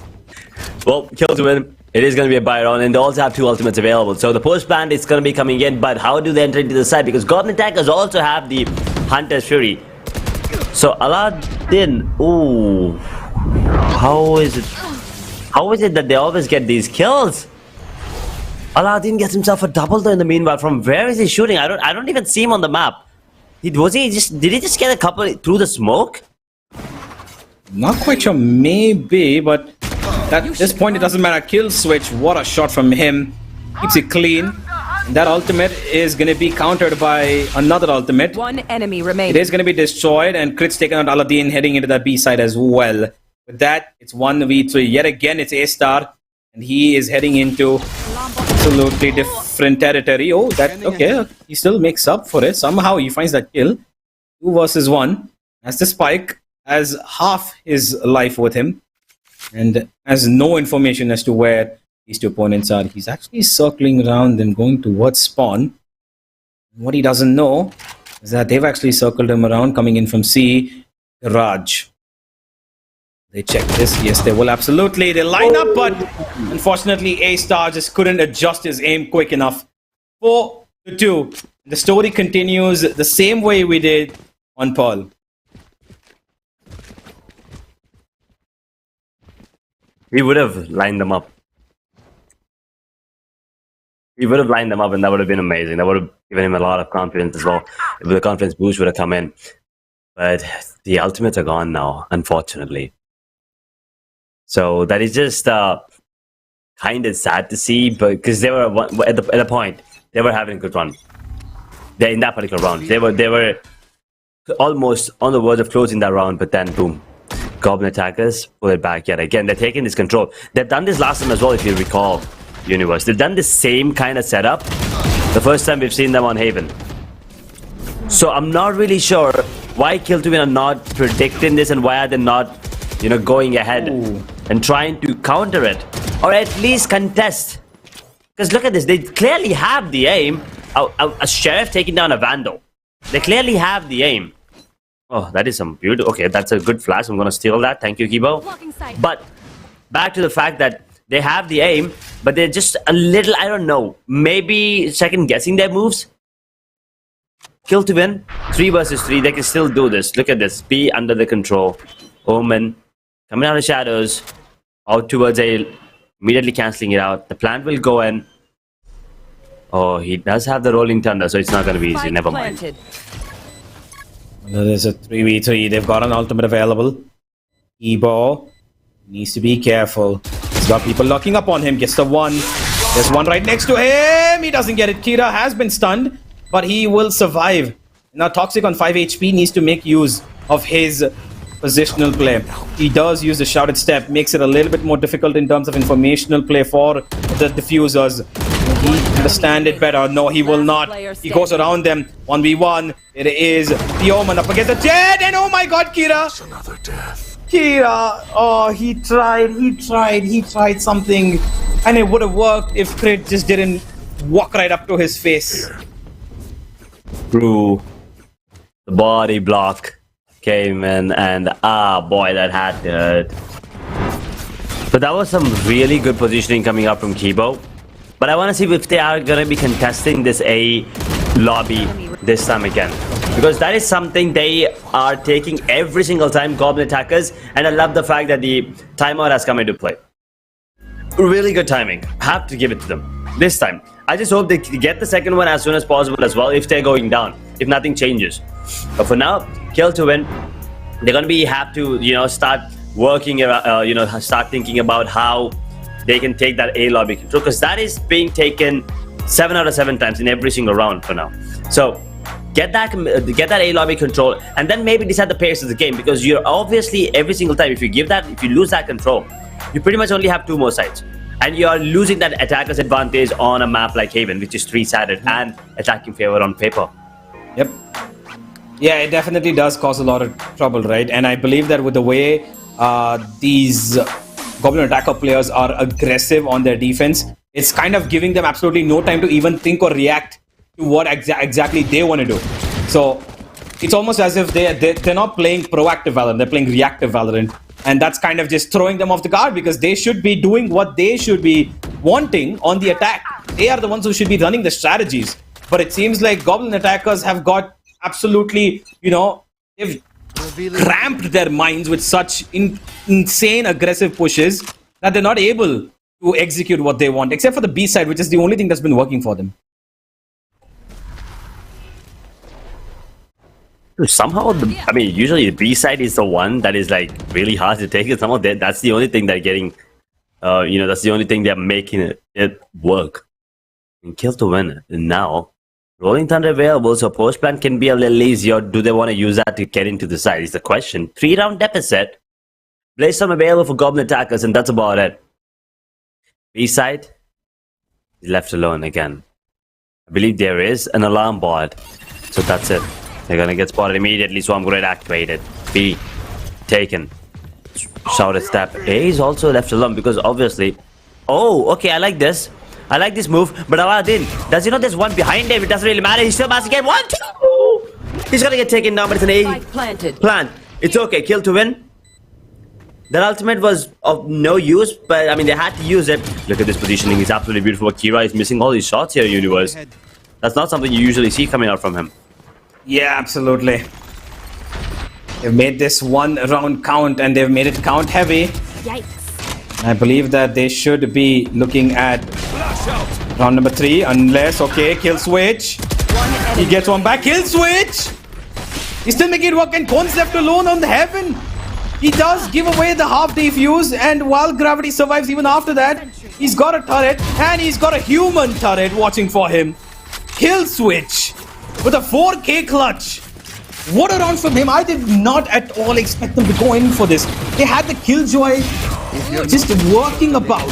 And I really thought that they would just hold. Gravity wasn't actually going to go try that. And I thought this is going to be over because Cone on Heaven was actually in such a good position to win this one. And in the end, he was left alone. What a round from Goblin attackers. 3v4 retake. Brilliant stuff from them. They made it look easy, and this is something that is making me furious. KillToWin, they get the site for free. They had all the time in the world to have their desirable post plan positions. The plant was theirs. Everything was on their side, and they still lose. This is what I was talking about on Haven. They just feel like they're trying to adapt too much. Sometimes it's okay. You don't have to follow meta. You can just play your game. You will still win it. It's an FPS game. Meta is not everything in this kind of situations. Look at Omen on the back. Crit. He just has a paranoia in his hand. He's just sitting there. Oh, actually, that's a dark cover. Never mind. Okay, there you go. Never mind. Back to the paranoia. He's going to be using it. Beautiful. Got 4, I believe, if not. Gravity, though. Gravity. Oh, look at this. Oh, little boy. Okay, little boy. Okay, okay. A little bit of a misplay there, but gravity's picked up for him. Got 2. 3v2. And it's still the advantage in the hands of the defenders. Bomb grenade out. And while the plant can go down safely, 30 seconds gonna have to left. be worried about every single angle. Look at A-Star. He's not picked up the weapons from the garage for some reason. I believe that's kind of a misplay. Oh, nah. A-Star. You might have wanted to wait there, my friend. You were not spotted. He didn't check that corner. Exactly. And that I don't think he ultimate would have one- checked. Last player standing. Yeah, this is unnecessary. They're going in for these unnecessary fights up front. They could have just held on angles. He could have played on a crossfire with Aladdin. But it just doesn't work out. I think he could have held a niche angle into garage, not going in completely. Maybe held in the lobby, in the small little narrow corridor itself. And he could have probably gotten one, but a lot of miscommunication, I believe, over here. And miscoordination. And Goblin attackers are getting full use of that. Right here. Boy, oh boy. Minor mistakes. Placing swamp grenade. And they're making them pay Right there. really hard. 7-2. Goblin attackers on a roll here. Oh, look at Trying Switch. to end it. He's going to be using the ult. He's got his recon as well, but he's waiting for his operator to sing a couple of tunes here. The minute he sees somebody, there it is. He'll comes through. He can hold on to that ultimate any more longer now. He doesn't need to use it. Maybe if he had missed, that's what exactly they were going for. This is an interesting approach. Little boy going up. He expected that Kira actually pre-fired that angle, but fortunately he just wasn't on the mark. Little boy takes out the drone. A lot of attacking prowess being showed towards the A side, but nothing that actually wields value. And the stack over here is absolutely brilliant. You've got Kibo, got a little boy with the operator, and you've got Killswitch sitting in an unpredictable corner. You just cannot enter this A side. The operator angle is beautiful. They're trying to make their rotations onto it. See, Killjoy has it tied off, but Omen is looking in that direction. The timing! But whoa. Aladdin missed. You can't afford to make such mistakes. Once again, the timing is going to be coming into play as Gravity holding on to the angle. Shakira has a really good off angle here. He's going to get that kill for free. 3 versus 4 situation. Still a man advantage inside of Goblin attackers. And now the Hunter's Fury will be pulling up. Will not be tagging anyone, as a matter of fact. That's unfortunate. But it's still a man advantage. Omen's kind of tagged up, but man advantage still. Nevertheless, Blazestorm is available. Not a lot of utilities for KillToWin. Recon coming in, immediately taken away. 1 position given away. 2nd will not be spotted just yet. Yes, Star. But Omen coming in from mid has to be the menace right now. 1 enemy remaining. Oh, Kira dashes away. He still got players above him. And next to him, Kira! Back hurts. A flick of the wrist clutch from him. Picks up the operator as well for safety measure. 7-3. He makes it. And it is looking really a one-man army kind of a thing. Kira's doing everything he possibly can. And he's found himself around to work with Kibo. Instantly calling a timeout for his team, because he does not want them to get away or run away with this. And of course, he noticed a couple of mistakes from his own teammates as well. So he's going to be giving them a little bit of extra instructions as to what maybe they can do, what they can't do. And once the economy isn't that heavily hurt, I think that Goblin attackers might be a little bit under the wear. I'm not quite sure how their money looks. We'll have a look at the economy once the tactical timeout is over, and we look at the scoreboard as well post this to see how are things currently standing. But last 2 rounds of this match, of this first half, the operator being picked up by Kira, I think, could be a mistake, because he's the only one who's actually getting into the sites and causing damage. Do you think that he should be holding it, or should he be giving it to somebody else to hold it on for the, better angle holder? I think for the moment, I think Aladdin could hold on to that operator. I mean, I actually think he can keep it at this point because of the fact that he actually has the blades to enter. So yeah, use fair the blades enough, to enter, and then try to hold on to the side with the operator would be the play. GA in the meanwhile, they do have KJ's ultimate. The lockdown is available, so the retake is not going to be very easy, but it is going to make it a little easier for them to at least get space. But both the Omens have those ultimates, so why don't you go ahead and to go for that spike drop kind of play that we have seen, that infamous spike drop. If that comes in, but I'm pretty sure they're going to be reading it, right? Goblin attacker's not going to fall for that. So KillToWin, it all depends on how they start off the round. If they lose a player, it's going to be a different play. But I'm pretty sure if they get a kill on towards C or A or wherever, they're going to be rushing into the side with the Blaze-Storm activated and try to get that KJ out.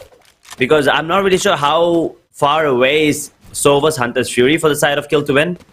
But for Goblin attackers, that Killjoy's lockdown is the trump card to win the retake at least. Absolutely, that's true. On the attack, we don't really have a round clearance kind of a ultimate available yet. Both the Killjoy and Breach are, I believe, a little bit away from finding themselves an ultimate that could cause some damage. We'll have a look at it just about in a bit. I do want to have a look at the scoreboard.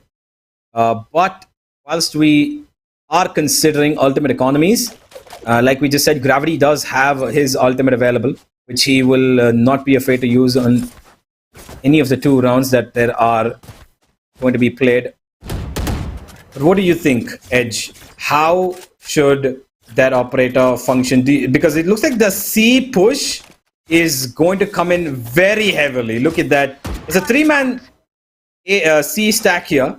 We've got the Sova, we've got Little Boy, and we've got Crit here as well. And we should be seeing for a very heavy C push. And that's exactly where the operator is heading. So I'm not quite sure Kira's going to be expecting this, or, at least even holding the angle. I think he's going to go further because he wants to take a peek. And I think that peek might just get him killed. They have a technical timeout right now, but it still gives them enough time to, talk. But at the same time, the question where you asked me how the operators should, play in this particular round, where he should be posted. I mean, it can be posted anywhere, but I do think that he can just creep up towards A. Because look at A right now; it's just Killjoy, and if they somehow get that kill onto Killjoy, it's over. That round is pretty much over because there's no retake potential anymore. So it just comes down to your post-plan positions and everything else. But it is gonna be a C push. Unfortunately, oh, he's spamming in the wrong direction. We'll be connecting a couple of shots, I believe, but that's about it. Now the run is towards A, where KJ is actually holding it. Gravity, they want this. A lot on his shoulder. They want this to come towards A because they wanted that Killjoy ultimate to be the winning factor of this round. Gravity, the plan from Kibo all along was just this. Kwon actually got scared that it was his opponent's Killjoy who was throwing in, but look at Crit. Oh my god. Oh, I forgot. I thought he actually got into the enemy territory, but no, never mind. Went towards heaven. Now he's going to be hoping for maybe a window peek that he could take. Look at Kira. Alright, my friend, that's a little too much overextension. And he still gets the kill. Oh my god, Kira. Oh, wait, little boy, you gotta check behind you. Little boy, you saw him. Wait, he did see. He saw him. Wait, what? He saw him. I don't even know what just happened. He saw him. Oh my god, it's just that peripheral vision. He stuck the defuse. Remaining. Is he gonna get it? Crit.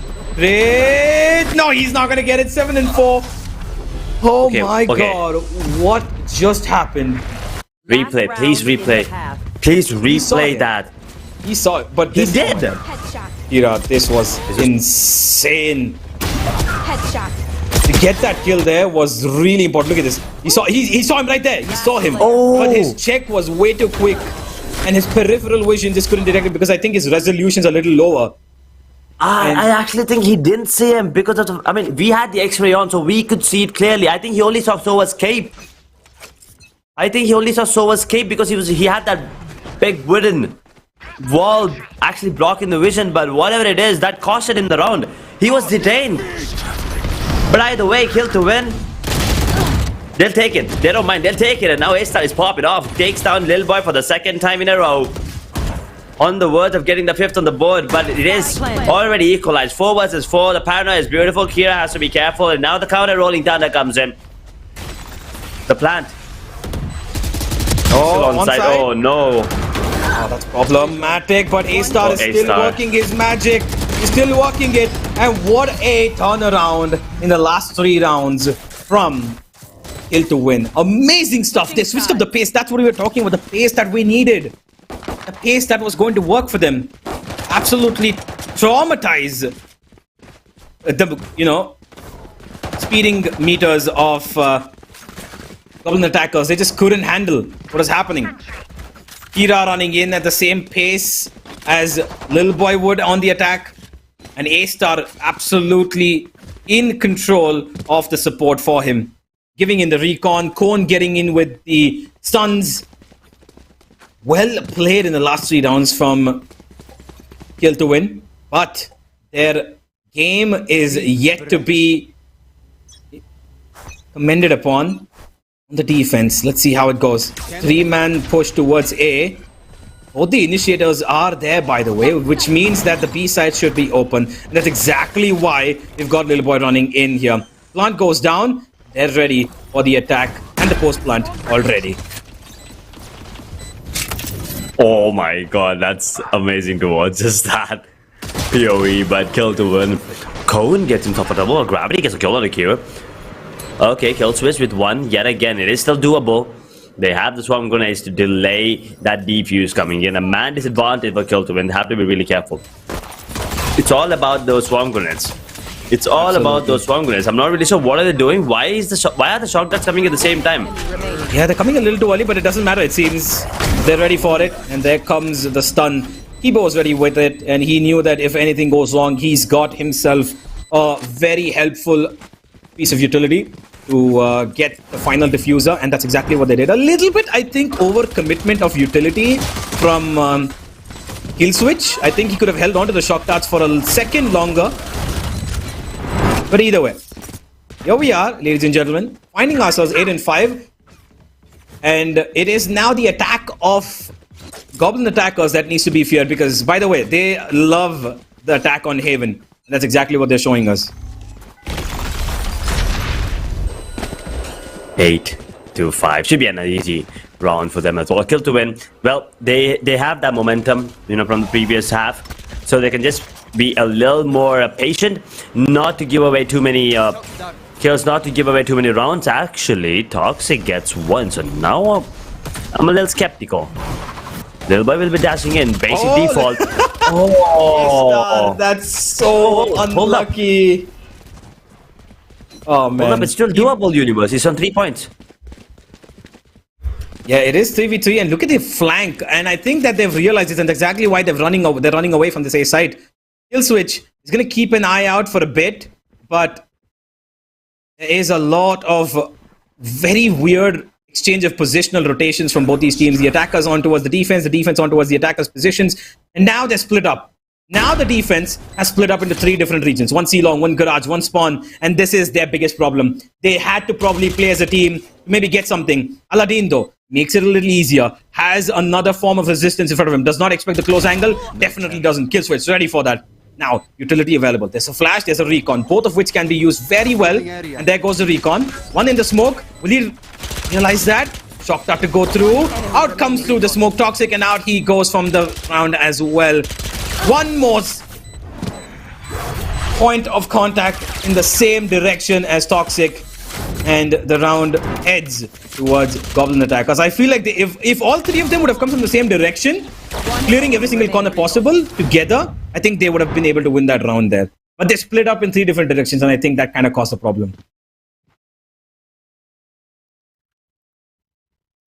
Too much, man. Too much.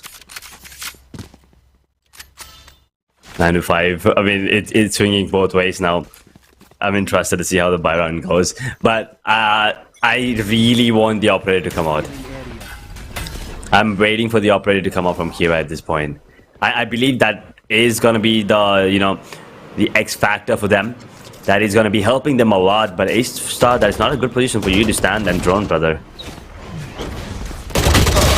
Ooh, okay, little boy actually found that. I really expect. Okay, kill switch gets another. These are some very unexpected kills that are coming their way because they've not got the weapons and the jump bait from little boy to find kill switch success. Well done. A Nano Swarm delivered half the life of Toxic onto the grave, and there's half more left. This bonus round looking absolutely perfectly played, and again Toxic. The timing of that smoke plays against his life, and now it's left Aladdin to defend. Give me rather attack this A site all by himself and retrieve it unless he runs away and saves this Phantom, which I think might just be hunted. Kill switch is chasing him. He might not expect him in the close corner. Will he? Yes, he will, and he takes him out. 10 and 5, and Edge, I think this might just be over. Forget about expecting. He ran in as if he knows that he's just standing there. And yeah, it pretty much looks like it is indeed over. I mean, we did talk about it, right? Pearl was the map that KillToWin had to win. They had to win that map. One, that is their map pick, and Haven is pretty much Goblin Attacker's best map. One of their strongest maps. We've taken some really big names on this one. So you really don't, you would want to avoid it. And as soon as KillToWin let it slip, Goblin snatched it immediately. So you had to win your map, and you lost your map. At least you would have had it, you know, got it a little closer. Maybe you would have had a chance on, you know, on Haven. But right now, similar scoreline, similar story to what we just witnessed on Pearl. They know how they're playing. They're doing the same thing. I mean, oh, did it see it? Oh, he did not. Ooh. Well, Okay. I mean, I think a little bit of trigger discipline would have been better there, Universe. Probably, but he did have a stinger, right? So he's just got a limited chance. Maybe he would have checked it. Never know what could have been. But what has happened already is a 1-for-1 trade, and the A side being completely opened up.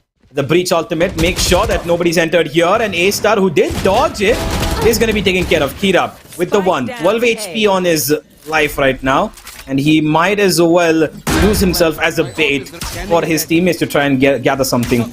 But look at the long flank we've got across both teams. Both the Omens are on a huge flank, and it doesn't seem like the one who's coming in from the defense actually has any value, because Killswitch seems to be absolutely ready for it. He's expecting this. He knows this is happening. He gets one, looks for the other. He's causing distraction now for his own teammate. As Gravity comes up close, he's looking for the knife, and has to settle for the 3k with the Phantom. Wait, I thought a knife would be coming in. I thought that was going to be... You know, we did already see a couple of aces in the first game, and knife would have been so much fun. That would be the word I would use right now. But both these Omens, you're right. I'm not really sure how you know, they're allowed to lurk like this. First things first. But finally, looks like KillToWin are not giving up. There you go. The second timeout has come in here. I'm interested. I mean, now if a comeback comes into play, this is gonna be fun. Because Goblin Attackers at the moment, they are unfazed. It doesn't look like, you know, there are any faults or any mistakes that are being made by them as a team, not as a player, as a team. But for KillToWin, too many gaps in the defense at the moment. I believe this game has already run its course. I think we are pretty much at the end of Haven and the series as well, for one particular reason, that the confidence level of KillToWin has very visually dropped very low. They are not able to find themselves in positions where, you know, they could have somebody salvage around for them. It's only Kira. He alone has been trying his level best, but it's just not enough, because once he gets a kill, he's losing 2 players at the cost of it, right, at some, you know, at these sites. So it's definitely very, very hard to witness this, and, you know, as being a team member of the team who's on the losing side is difficult for sure, but this is also a learning curve that they can utilize to come in for the next time and maybe do something better. The B side completely opened up. The Killjoy utility, whilst it is going to be a problem to deal with, Aladdin's actually taken out. Crit was planting the spike, and now that's going to leave a lot of problems. Lil Boy, he was stunned, but so was Toxic, and he finds the kill. And now Kira takes one back. Cone spotted. That's such a bad spot to be in. Kira though is still running. He's got the fumes moving in his body. He spotted the other player. The shock dart. Oh my god, Kira. Okay, this guy is good on with the blades. some absolute other level, and they know exactly where gravity is coming from. Oh, Kira's actually gotten away. Kira's gotten away, and both of them turn away from the angle. Oh, this is a problem. Gravity though probably doesn't expect that this is a backstab coming in. Will he check it right in time? No, he will not. Oh no! Oh, okay. Oh my god. Okay, Kira, with all the shots he hit, I really got concerned for a second, but my god. This guy's got the talent of a beast, and unfortunately, it's just not shaping up to the scoreline that he would have hoped for it to be. Ooh, that was nasty, the shot on the breach. Ooh, yeah, this was kind of funny for a second, but that shot, ooh, on the keyboard was just too good. But also, that timeout looking like it is, you know, working out finally. They did bring out the operator, the big guns there. It has to be, as I've said, the X Factor. Revealing area. The playstorm activated from Lil Boy, but he's not going towards A main. He's actually going towards Garage. He's holding their position. Two players on towards Garage already. Omen and Killjoy, but the smoke is going to be making it that much harder. Paranoia coming into play. Beautiful push. And the Swarm Grenade holding them off. And the Hunter's Fury actually now coming in. But is it defenders? Yes, it is. It's actually A-Star. Oh, that's good. That connected onto one of them. Yeah, it does drive him down about half his health, but not completely out of the round yet. The attackers, Goblins, have got a slight bit of idea as to what exactly is happening. They've also exhausted probably the one ultimate that could have helped them quite a bit, the defense. So now with having no ultimates on their usage ability, they're going to try and work this out with pure aim, and Kill Switch has actually done just that. Taking out one player towards B, they've left the defense confused. And look at them, they're actually completely unaware of where exactly this attack is coming. And it looks like it might be going towards A. Spike is traveling that direction, and there is a bit of defense available there. Unless Kibo, forgive me, Lil Boy, sells that fake towards mid garage. They're not buying this completely. A is up for grabs, and they take it already. The plan comes in. Hunter's Fury is not going to be coming in, but the aftershock did come in. But there's enough time. The Swarm Grenade is going to push him back a second. Why is Hunter's Fury? Oh, yeah, never mind. That's the attacker's Hunter's Fury that's left. He's trying to get taken down. The defense already and used Goblin it. attackers. Unfortunate, right? I mean, that was just unnecessary, as a matter of fact. Oh, the wallbang was good. The wallbang was too good. Ooh. Little boy gets taken on immediately. Beautiful flash coming in. They did not check for the other player. What? Wait, I'm pretty sure that when Aladdin dropped down, he saw both the players. True. I don't know if the call was made or not, but clearly that was miscommunication. Has to be. Oh my god. That is just unfortunate. And I don't even think unfortunate is a word to use. That is just unacceptable. I mean, at least the one where, you know, Lil Boy missed it, that's arguable. But this one is just, come on. You should have had the information that they were 2 in. And he just turns around. That's a freebie. And now KillToWin yet again. 12-6. On the verge of elimination. Goblin attackers one step closer. He could have just served the drone there. But on the verge of actually making it to the land event. And he does get the trade. Somehow he finds kill switch towards A shot, and this might just be a fake that's sold really well. Kibo with that smoke actually has made it a little bit more evidently clear that this is going to be an A hit, but nah, they've pushed up to get it control. They saw Kibo going past him, and there comes the attack towards C. Aladdin, stunned, regains his consciousness. Will they check this corner? No, they won't, but they do get the trade. 1 for 1, it goes towards C. 3 versus 3 now. And Lil Boy is going to be the pinnacle moment of victory in the sound. Positioning is good. He's waiting for the A-star.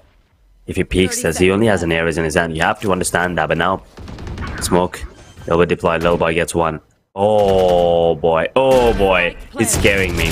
It's scaring me. As a matter of fact, it's all over. KillToWin. A lot on Toxic. Everything's riding on Toxic, as a matter of fact. Wall banger, he's gonna die. But he only has 16 bullets with a gradient gun, buddy. He does have the potential.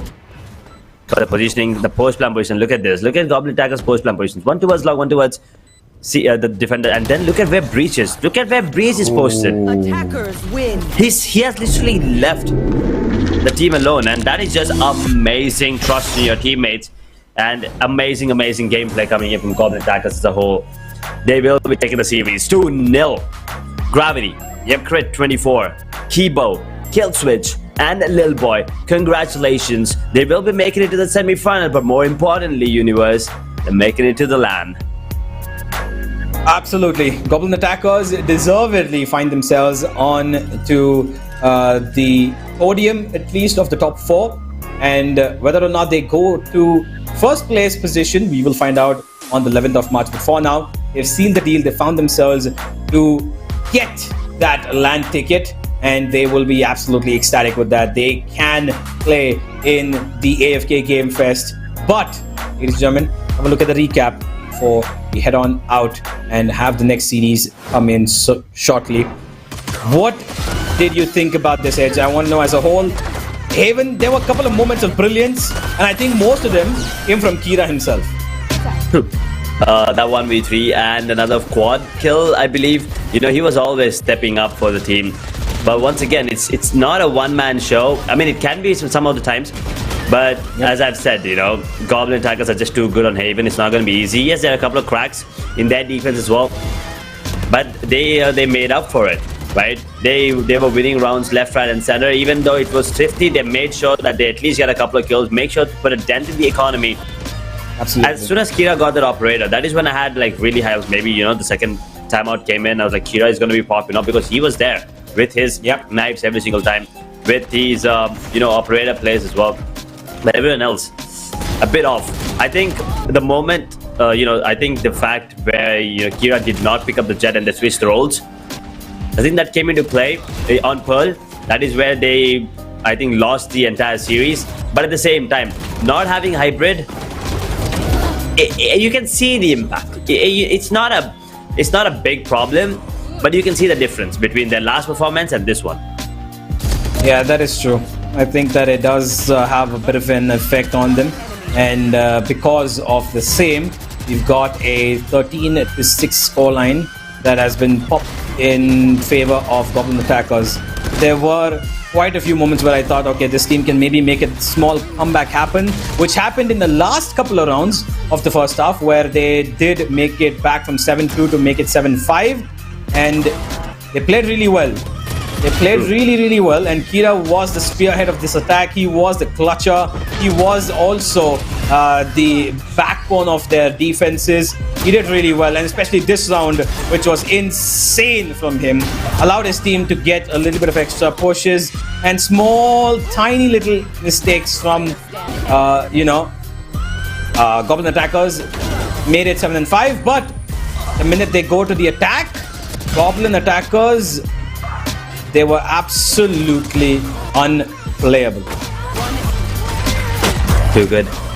They were just too good there. And yeah, KillToWin, a lot of potential in the team, as I've said once again. A lot of you know, really good players, but as a team, they still have a lot to learn. They still have a lot to grow as well. I mean, it's not the end of the world. So I'm hoping to see them in future tournaments as well, and wish them all the best. But it's going to be Goblin Attackers that are going to be moving forward in this tournament and making it to the LAN. So now, all they're going to do is watch the next match for sure, and then watch tomorrow's 2 matches as well, while they sip tea and just chill for a couple of days. They deserve it. After all the effort they put in, they deserve a day off for sure. So after that, I'm pretty sure, you know, the LAN's on 11th of March. So, you know, I'm not really sure where they're based off, but, you know, just exclude all the traveling, this and that. You still have a good 10 days of rest. I mean, by rest, I mean practice and whatnot. So there is a lot of time for them to work on the team and also come up with some new strats. Because right now, I don't want to say it's not working, but they are being predictable. They are a little predictable. And if that one counter comes in, especially on Haven, they're at least predictable on Haven. So if some team counters them, I just hope they have backup strats ready. Yeah, absolutely. And I believe that there is going to be quite an interesting matchup between Goblin attackers and whoever it is that's going to be facing them. Because Goblin attackers clearly are in a really good position to find themselves as favorites to win this.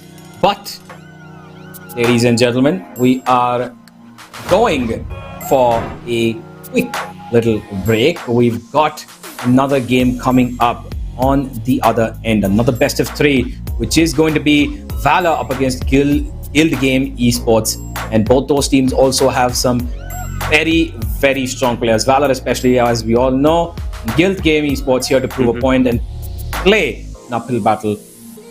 But 15-20 minutes, we'll be right back, ladies and gentlemen, with the grid. Don't go anywhere, and make sure that you like and subscribe to the stream, because these are the last couple of matches that we'll have online. On the 11th of March, we'll be having the big LAN on the AFK Game Fest. So don't miss it. If you have not booked your tickets yet, book my show, PayTM Insider. Scroll back the stream a little bit. It's going to be QR codes popping up every now and then as well. Get your tickets. We'll see you in about 20 minutes. We'll be right back with the grid.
Welcome back once again, ladies and gentlemen, to the grid presented to you by GD Esports, powered by Swiggy Stepping Up, gaming partners Cooler Master and Zotac Gaming, gaming monitor partners BenQ, gaming chair partner Firebird by Neil Kamal, and starting partner YLG Salon. And we have just witnessed a one-sided series, a best of 3. That is just one of what we've had today. The second one, well, this is going to be a much closer one. And arguably a little more interesting than the one we just had. It's going to be Valor taking on the other team, that is Guild Games Esports. Let me just, spell it out for them. Guild Games, well, they put up a phenomenal performance last time we've seen them, right? But once again, players, just like KillToWin, are well known. As a team, though, still relatively new. Versus Valor. Players, insane amount of experience, insane amount of skills, and as a team as well have won some pretty big teams. I mean, won over some pretty big teams, so I'm expecting a lot. But what about you? Do you think Valor is gonna one-side this one, or do you think Guild Games Esports might take us into third? I believe that this will be heading into 2 maps. I think that Valor will have a tough competition on both the maps. I don't think, okay, it's a very slight margin, but I think that this will be a 2-0 by a 60-40 margin. 40 being that we could see a third map, and 60 being that we will see this in the first 2 itself. Because Valor definitely have experience in huge numbers. Let's have a look at the lineups as we talk about these 2 teams. I think that Valor does have experience that counts for a lot, right? And they will definitely be a lot more in the zone in terms of having to play longer games, but finishing them off even if they're long. So in that sense, I think that they should be absolutely in the zone to try and win out this match in a 2-0. But they will definitely be worked for it. They will definitely have a longer route to win this game, and it might be similar to the previous one. But either way, we've got a set of 5 players who are very good at what they do. And we've got Strokey here as well. So, yeah, this is going to be interesting. Yep, that's what I was thinking. I was like, wait, Bones is the IGL, and well, there you got the changes coming in, and you can see that this team, they have some really big names. A lot of experience. The last game, they did sweat a bit, but at the end, they did come out on top. So, if Guild Games Esports, they want a chance to win, span split. They don't lose on split. It's not easy to take them down. But right now, I believe, let's take a quick look at Guild Games Esports as well before we head on to the map veto, actually, because we have Zaps, Near, Elite, Savage, Yoda, and Zuko there as well. Or did I just say all of that completely and absurdly wrong? Yeah, I think that you might have not gotten it completely wrong. I think there's a I think there's I got it completely wrong. No, it's okay. Yeah. My apologies. But Guild Games Esports, we have Dope, we have Adityan, we have Piyush, we have Toxic Razor and Fury. We've already witnessed them in action, and they were pretty darn good. I mean, especially Fury, I believe, was the MVP of that matchup. But the one that caught my eye was the Toxic Razor. The way that he was positioning himself on the map, on the ascent, was so good. So if they can put out something similar, I mean, if you take a look at the previous maps on the side of GGE, they played Icebox and 2 ascents. So that is something that I'm looking out for, the map veto. So let's take a quick look at head-to-head before we actually head on to the map veto. It has to be Fury, I believe, versus Gaurang. That's how it should work. No, it's actually Piyush versus Gaurang. Piyush was the Cypher, if I'm not wrong. Yeah, Piyush was the Cypher, and he did have a pretty good game, clearly. And if you look at what has translated across the entire, the journey of both of these players to come so far, it has been similar. A 2 KD ratio, by the way, for Piyush, so he's kept it pretty well to do for himself and his team. And a very similar ACS as well, not too far apart at all. And of course, Gaurang is a lot more experienced player, but I'm pretty sure that Guild Gaming Esports will give them a lot more of a harder task on in this series. And of course, it's a best of 3, so they have a pretty good chance of winning this. It's not a best of 1 where you can just win and move on. So we'll have a look, and let's have a look at the map veto as we continue to talk about these two teams as to where they'll be taking us. What will be their first bans? I really think that we will see Lotus and Pearl out of the way. I don't think we'll be playing Pearl, because I think that Valor are not too comfortable. Lotus goes straight out of the bag from Guild Games, and the second ban has to be Pearl. Yes, there it is. And Valor are not that comfortable on Pearl, and we should be heading towards Ascent or Haven. There it is. We've got Haven coming up first, and I think Valor, the second pick pretty much should split. be Ascent. A split or Ascent, I think they're good with either. Look, Icebox. Okay. Oh, wow. Thank you for Icebox. I really have been hoping for an Icebox map to Finally. come up. Yeah, so Finally, your favorite map. we will have Icebox come in, and last 2 bans are going to be Fracture, and I believe it should be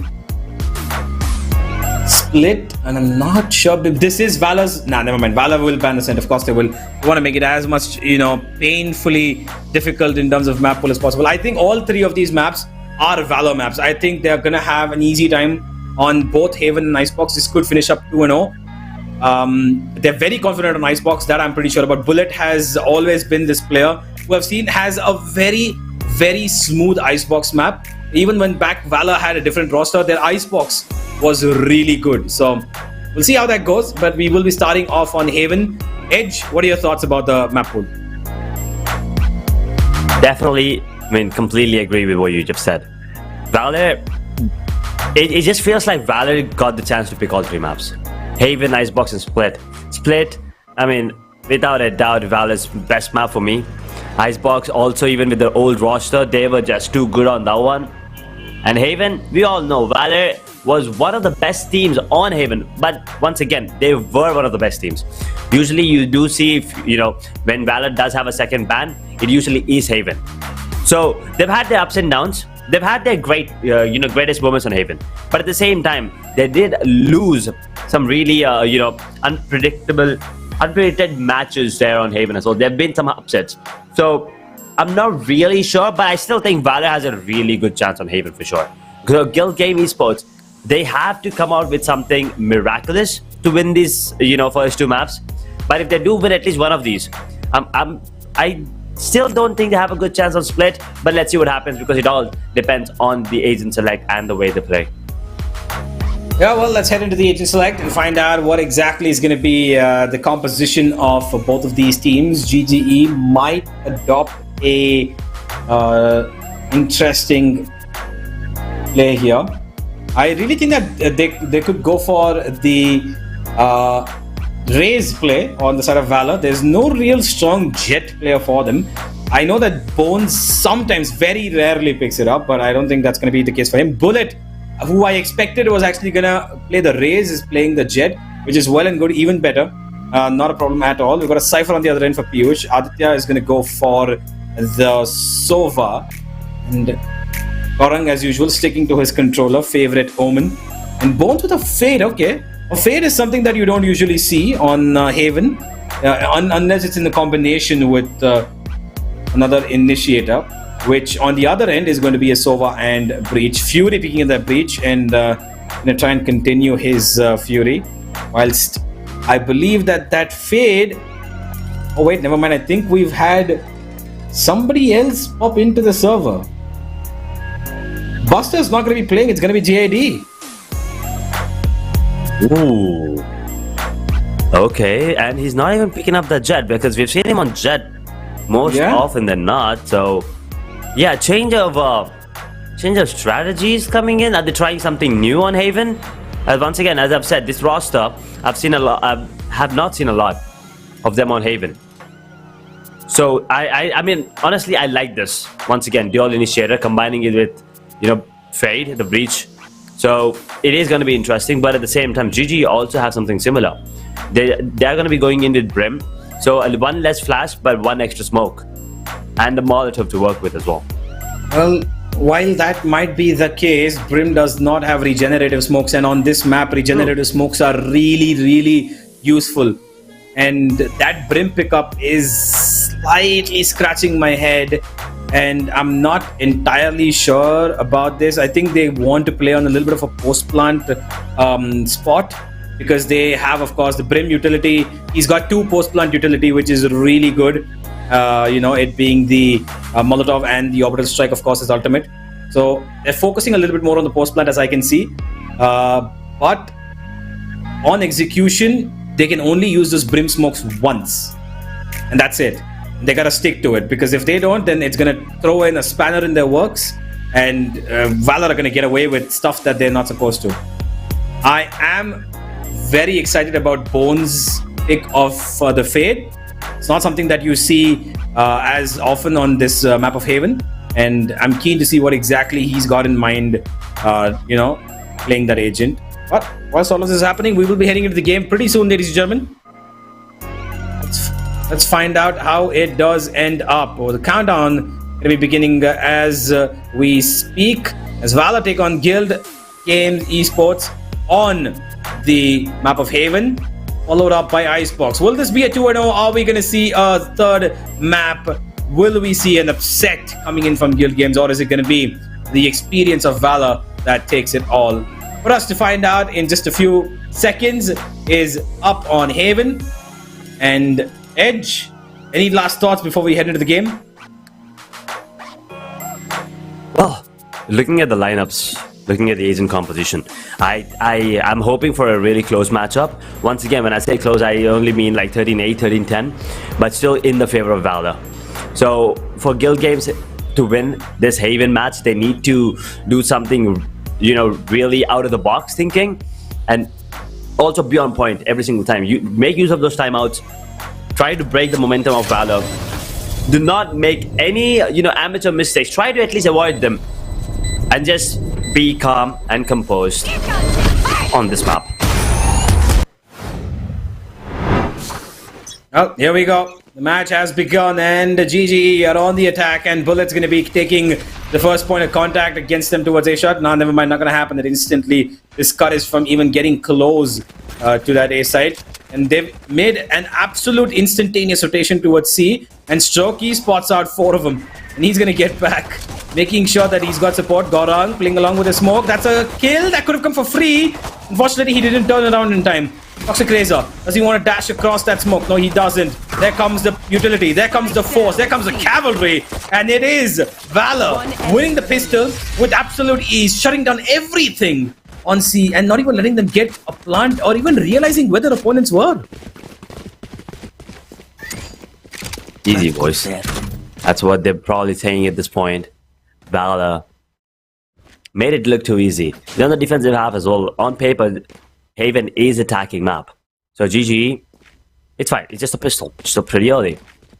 Calm down. Take your time. Go for a full eco. But they're going to be going in. A technical timeout is going to be coming up. But GG. This gives them time to talk things through immediately.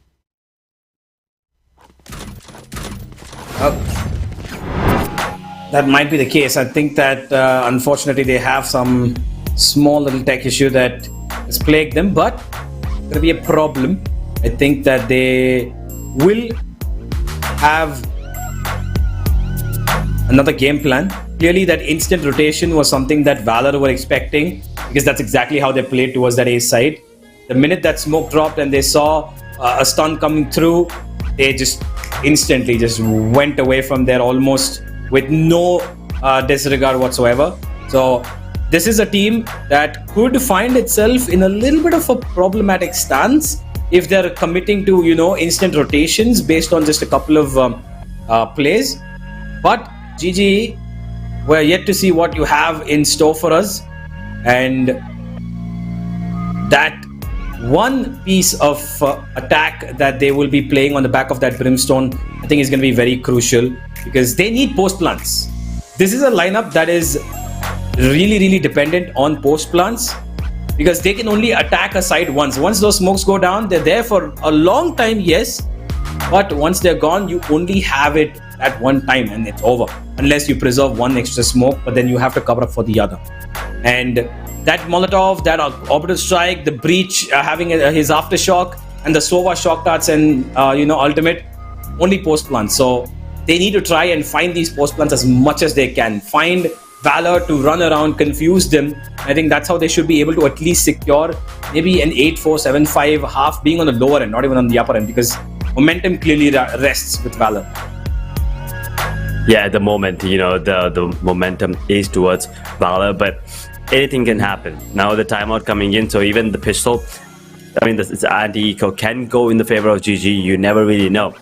And I really like the idea where they actually bring in Brim, because that will give you a couple more post-plant positions to work with, is what I feel like, for GG at least, with the incendiary lineups coming in. You have the aftershock and the shock dart lineup as well.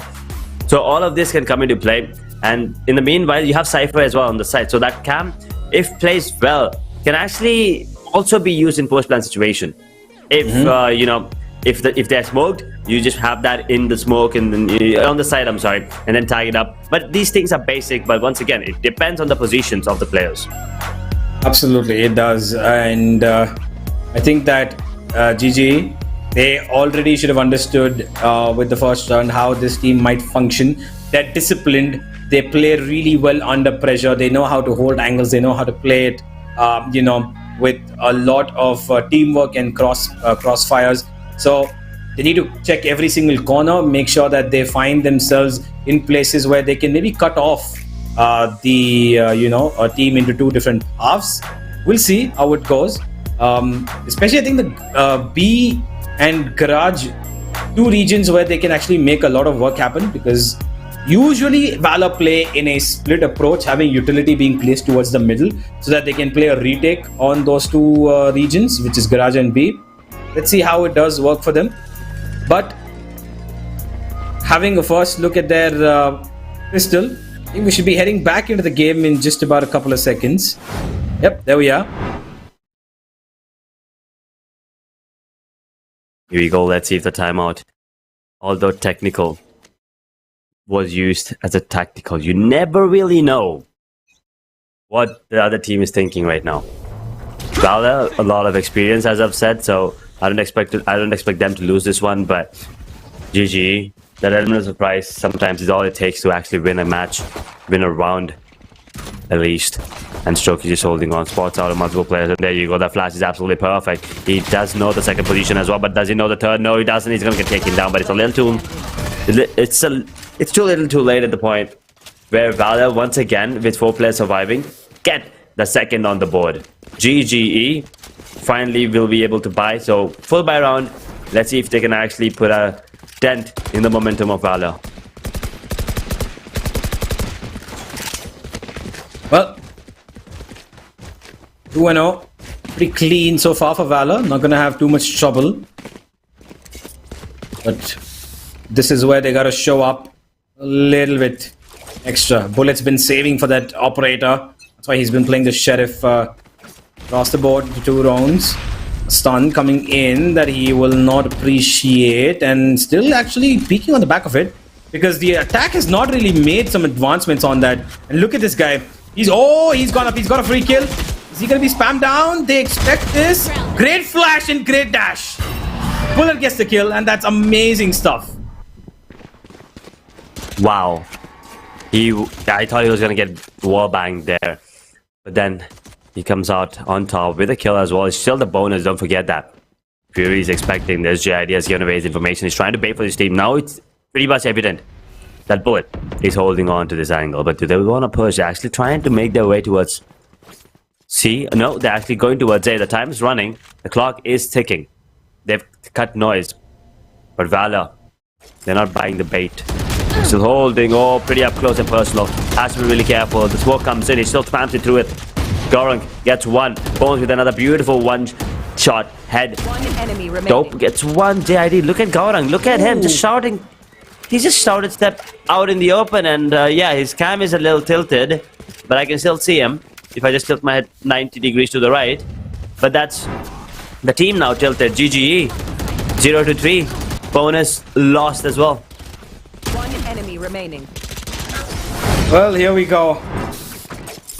3-0, and it's a great start for Valor. They definitely are feeling themselves right now. The bonus was an amazing win, and that's going to drive GGE's confidence a little bit off the rails here.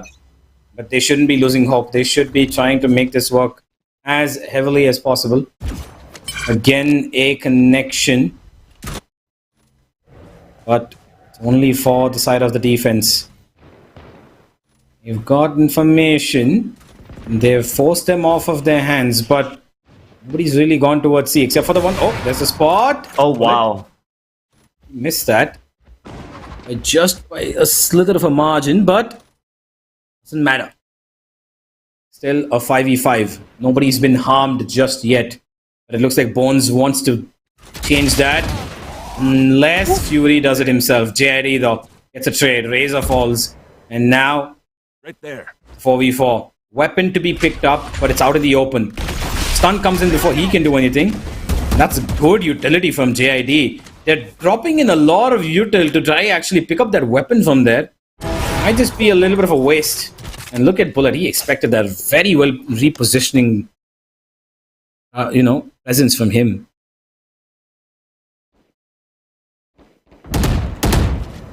Still a man advantage though. Bullet. Holding on to the operator, holding on towards this B entry. As they are going to be walking. Wow. They're going to be walking right into his crosshair, but he still misses. And now he hits this one somehow. And now JID actually gets that. Easy peasy pickings. There you go. Beautiful shot there. But the operator did go down. Bullet. Let's just call it a warm up for now.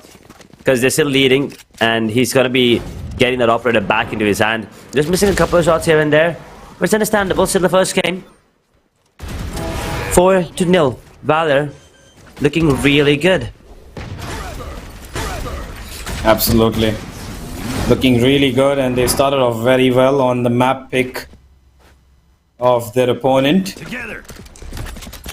Doesn't look like it's going to be going in any direction.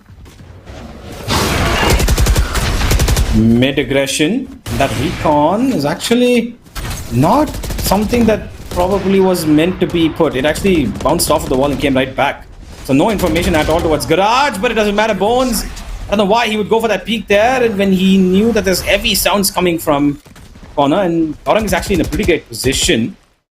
Quite sure they'll expect him behind the green boxes over there. He's being covered from C-Long thanks to JID. GGE, they've got other plans. They're going towards A. Spike traveling there. So is the rest of the team. And Gorang's actually got information. Look at the push-up. Look at the amount of information he's gathered. He can actually find one in transition. He chooses to push up all the way. No ultimates except for the orbital strike for the attack. They're going to have to try and play the sports plant on the back of just that. That's exactly what was going to be their win condition. Oh, that's a great trip by Ashoki. He's known for that. Well done. Tags one more. The camera's been destroyed, but it doesn't matter. It's a 3v4. Oh, Toxic Razor also was actually in the same line of fire. He would have gone down there. Dope is actually going for the... Yep, he was going for the lineup, but then unfortunately, Goring's already on the flank. Strokey gets another one. He's going for the gun exchange. Aditya catches him, and Strokey gets another head. Valor get another round. GGE. Well, another eco. Maybe since the lost bonus is going to be max at the moment. And they also did get the spike down. I believe they can afford to buy. But at the same time, do you really want to go in with light shields? If you're unable to get heavy shields, that is obviously. Well, they're going to have to commit to whatever buy they find now. Because at this point, you just have to get around. Get one round on the board. Get some confidence. Get some juice running in the motivational part of your brain. You have to win. JID is trying to stop them from entering towards that A site. Initial resistance being shown. And in the right direction as well. This is a heavy A commitment. Gorang Gonna throw out that smoke. Gonna keep it busy. Look at the ultimate though. JD's ready for it. He might affect his own teammate. It's okay. Up. Out comes the ult. Expected. Spike down They don't. A. Gorang's been harmed, but Gorang will still win. Gets away with the teleport. He's got support as well. And with that push towards A shot, they will take care of the third player. Good pushes and good executes from Valor here. They're keeping it Camera is destroyed. really simple. But the simple stuff always works, clearly. Gorang Boy. with the fourth. That woman. I mean, once again, individual flair. Gorang in many, teams, good teams. He's been there, and now joining Valor. You can see the spice that he adds. He's not your typical Omen. He's gonna be the one who's gonna be going in with the paranoia, with the shower step coming. He's not afraid to take fights. Yes, he's gonna be on point with the smokes, but at the same time, he's gonna be the one, if necessary, taking those initial fights. Get out of my way! Well, here we are, ladies and gentlemen. 6-0. And look at the control that they've gained again. They've already lost a player towards mid. And this being an eco is just going to be an easy number 7. Gorang's pushed up towards window. They've got A under control. They know this is going to be C. There's no other place that these people could run. And the fact that the attack has absolutely got no idea about where exactly all of this is happening or what initiation control has been taken by the defense is making it even more worse. They did get one good Bring them down. kill from Toxic Razor. He spots the other, trying his best, but it's not going to work out. Bones is keeping them busy, whilst Gorang is taking care of the spike, and it's been dropped. And what do you do from here? Tip. Cage triggered. That's easy. Mule theft comes in, easy peasy pickings. Should be a 7-0 for free. He's trying to get a weapon. Oh, okay, now it's doable. If he can get one kill here, he can retrieve the spike, maybe. Bullet, he's just running out in the open and still manages to, never mind, not deal any damage whatsoever. Dashes out right in time. 5 bullets is all he has in his weapon. He has to be really careful. They're isolating. He should... Yeah, now they're not. The time is against him as well. So even if he gets one, 10 seconds left. I'm pretty sure the second one will not be coming into play or visit. Oh, that was close. That was close. Imagine if he landed that shot, Toxic Razor. We got a hit. We move in. Got it? Got it? Well, they tried. The skill was good, but they just couldn't follow it up. And the way that Valor just started taking control, there's no way they could do that. There was no way they could find anything over there. Toxic Razor trying his level best as the Jet. But unfortunately, this team is just not able to match up.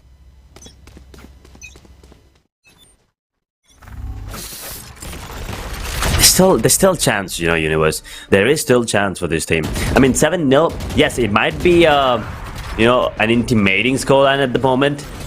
But there you go, the operator's gone immediately. They're not taking corner. These are rookie mistakes. These are not even something that's acceptable. That's just, you gotta take those corners if you're not taking that A lobby control pretty early into the game. Right now, it is going to be a 4 versus 4. GGE, they do have 2 ultimates available. So, that post plant can be a little easier. They do have the Hunter's Fury and the Orbital Strike. I just hope they don't use both in the same round. Well, here's the backstab coming in, and no, they're not ready for it. They're not ready for it. Bones, 1v3. He's not been having the best of games, and it shows.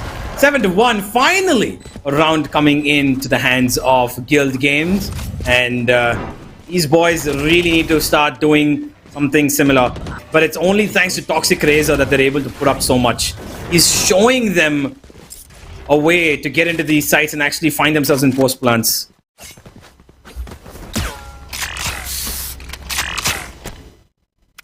First one, we were just talking about it. Just how much more can GGE do? Let's see. Can they make it 7-5? Because then the game's gonna be on. They have so many ultimates available at their expense. Has to be careful. No, he's not gonna be missing. You're not gonna be hitting that shot every single time, dope. Bullet won't miss many. And this time he connects it, and that's the spike gone. Will the blade hit? No, it won't. But bullet definitely hits. And now it is 3 versus 5. 2 players gone down pretty early. The spike cam down will be now taken away. A lobby control. Back to Valor. And they've kept this A main in their hands pretty much for every single round. And they've not at all given it up. Smoke's gonna fade away, and Gorang's gonna be positioning a little bit more safer, but not exactly as safe as he would have. Oh, yeah. Stark. He will be taken out in a spray transfer from Strokey. Not the best of choices. Still, it works out for his other teammates because they get a chance to push up because they're distracted. And now it's 8-1. Instant hit back from Valor. And GGE have got absolutely no idea how to attack against this team. Remaining. God. The defenders are playing like the attackers, and here you go. You get the timeout now coming in already. Once again, a little too late is what I feel like, because it's already 8-1. They could have called it a little earlier, but not too late. It's never too late. So it's still doable. 8-4, maybe this is scoreline. I'm not really sure about the economy coming in from GGE, but on the side of Valor is building up for ages. So the operator is going to be set up. I wouldn't even be surprised if Cypher picks up the second operator and posts it on A while Jet is operating on C. But for GGE, they need to take this quick garage control, or maybe try to go enter B, because B is where Valor is a little weak, is what I feel like, looking at the setups at the moment. But once again, we haven't seen a proper execute come in yet, because Valor are not defending anymore. They're the ones attacking. That's how it feels like. They're going to these really extensive positions, really risky moves that are being made. But GGE, they're letting them do it. That's the thing. They're letting Valor have all this space for free. Absolutely. And that's the problem, because they are afraid as to where Valor are actually pushing, and they're holding in that case, and they're not able to actually even hold it as expected. Bullet flashed, but does take a good shot because that hit Fury. Fury's down to 55 and he's down to 0 now. Bullet taking care of business here as the B side hit completely shut down by 1 kill and 1 smoke. Toxic Razor though gets one through the smoke. Good spray down from him there to find that kill, and Gorang not being detected. They're gonna run into him. Gorang gets the 1 run, gets the 2nd. Trying to find the 3rd, gets away, but Strokey's gonna be able to help him out there. And Piyush, he must be wondering what the hell just happened at B. How did all my teammates die? It is.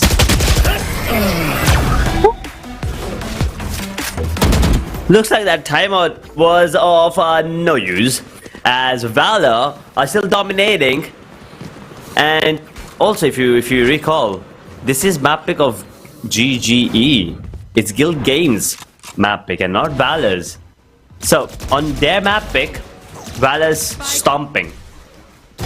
I'm gonna leave it to your imagination what Valor are gonna do to them on their own map pick. We had questions about Valor, the new Valor on Haven. Well, there you go. Now we get our answer. But GGE, Okay. Bullet's feeling that's it. a good position though on Bullet. Yeah, he's feeling it. He's getting it. Look at it. He's going in for the kill. There it is. 1 more with the Blade Storm. And he wants a 3rd. Jumps up. Okay, Bullet. Okay. He wants the ace, but Gorang stole it away from him. Gorang, does he want to go for more? They're chasing this man. Oh man, I feel bad. Oh my god, Bullet. Okay. Yeah, he's enjoying himself right now on the jet. Last round before the switch. He is just having a really good time. What can you do? That's the confidence you want to see. What can you do if you're facing off a guy this strong at this point, who's just going with the flow, and a team who's also this strong? My first move, like on a serious note, my first move, I was gonna say pray again, but yeah, my first move would be spot Jet out and then avoid him. Because that operator, yes, it's very good, and look at it. Yeah, boy, he's on fire. but that operator can, I wouldn't say completely nullify, but the effect can be reduced while retaking. So I would say just, spot him out, avoid him, and then try to, get the plan down. But it's not even going to be the case. They did try to avoid him, but everyone else are already out on the run. Piyush, 1v4 gets 1. Spots out Jet multiple times. The Aftershock is going to push him. But the camera is also gone. Bullet is trying to find them. Oh, he misses the shots. He's just missing all his shots. Remaining. Trying to go for... Oh, never mind. Never mind. Oh, Piyush. what? Yes, he is. I've always been a killer. Okay, the ace clutch comes out of nowhere, and I think Valor kind of just threw that round into the air. Bullet was just running there with his operator. That's exactly what I was talking about. These moments happen. Well, okay then, Piyush, that's one for the highlight reel for sure, but you could have done a lot more better, Valor. Jumping out like that, Bullet, as well. I mean, they are 10 and 2 up, so it's not like, it's a round that they can't make back on the attack for sure. But still, it's, a round that would have probably helped them finish 13 to 1. Keep up. 10 to 2 is the scoreline. And if the pistol goes in the favor of GG, I would still give them the benefit of the doubt, but let's see how it goes. Because Valor are not going to be the team. Oh, Toxic Razor, that's good. That is good. 4v5. Valor on the back foot, but they're still trying to come on towards A. Here comes the smoke. Here comes the Prowler Bullet. He's going to get 2 with the frenzy with just 1 mag. And Strokey gets 1 more as well. He's down to 4 points as well. Toxic Razor has no idea what hit them. They had 4 on the side. All of a sudden, they had 3 on the side, my bad. All of a sudden, it's just Toxic Razor. And now, Piyush. Again, but they just crossed each other. They crossed each other, so he's not going to be checking this angle. Fade is going to go down for free. Headshot. Yeah, that's going to happen, and now they know where he is, and Strokey is going to come and make up for it. He checked spawn once, but unfortunately for him, he doesn't know that Strokey's actually come in a little late. Strokey is going to take care of that. It is 11 to 2. With that pistol coming through, I think his match point is also going to be coming up just about. They have to force in here the defense. They can't afford to not buy. It is now Valor to show how good they really are, and they've been doing it. And we will be heading into Icebox way sooner than expected.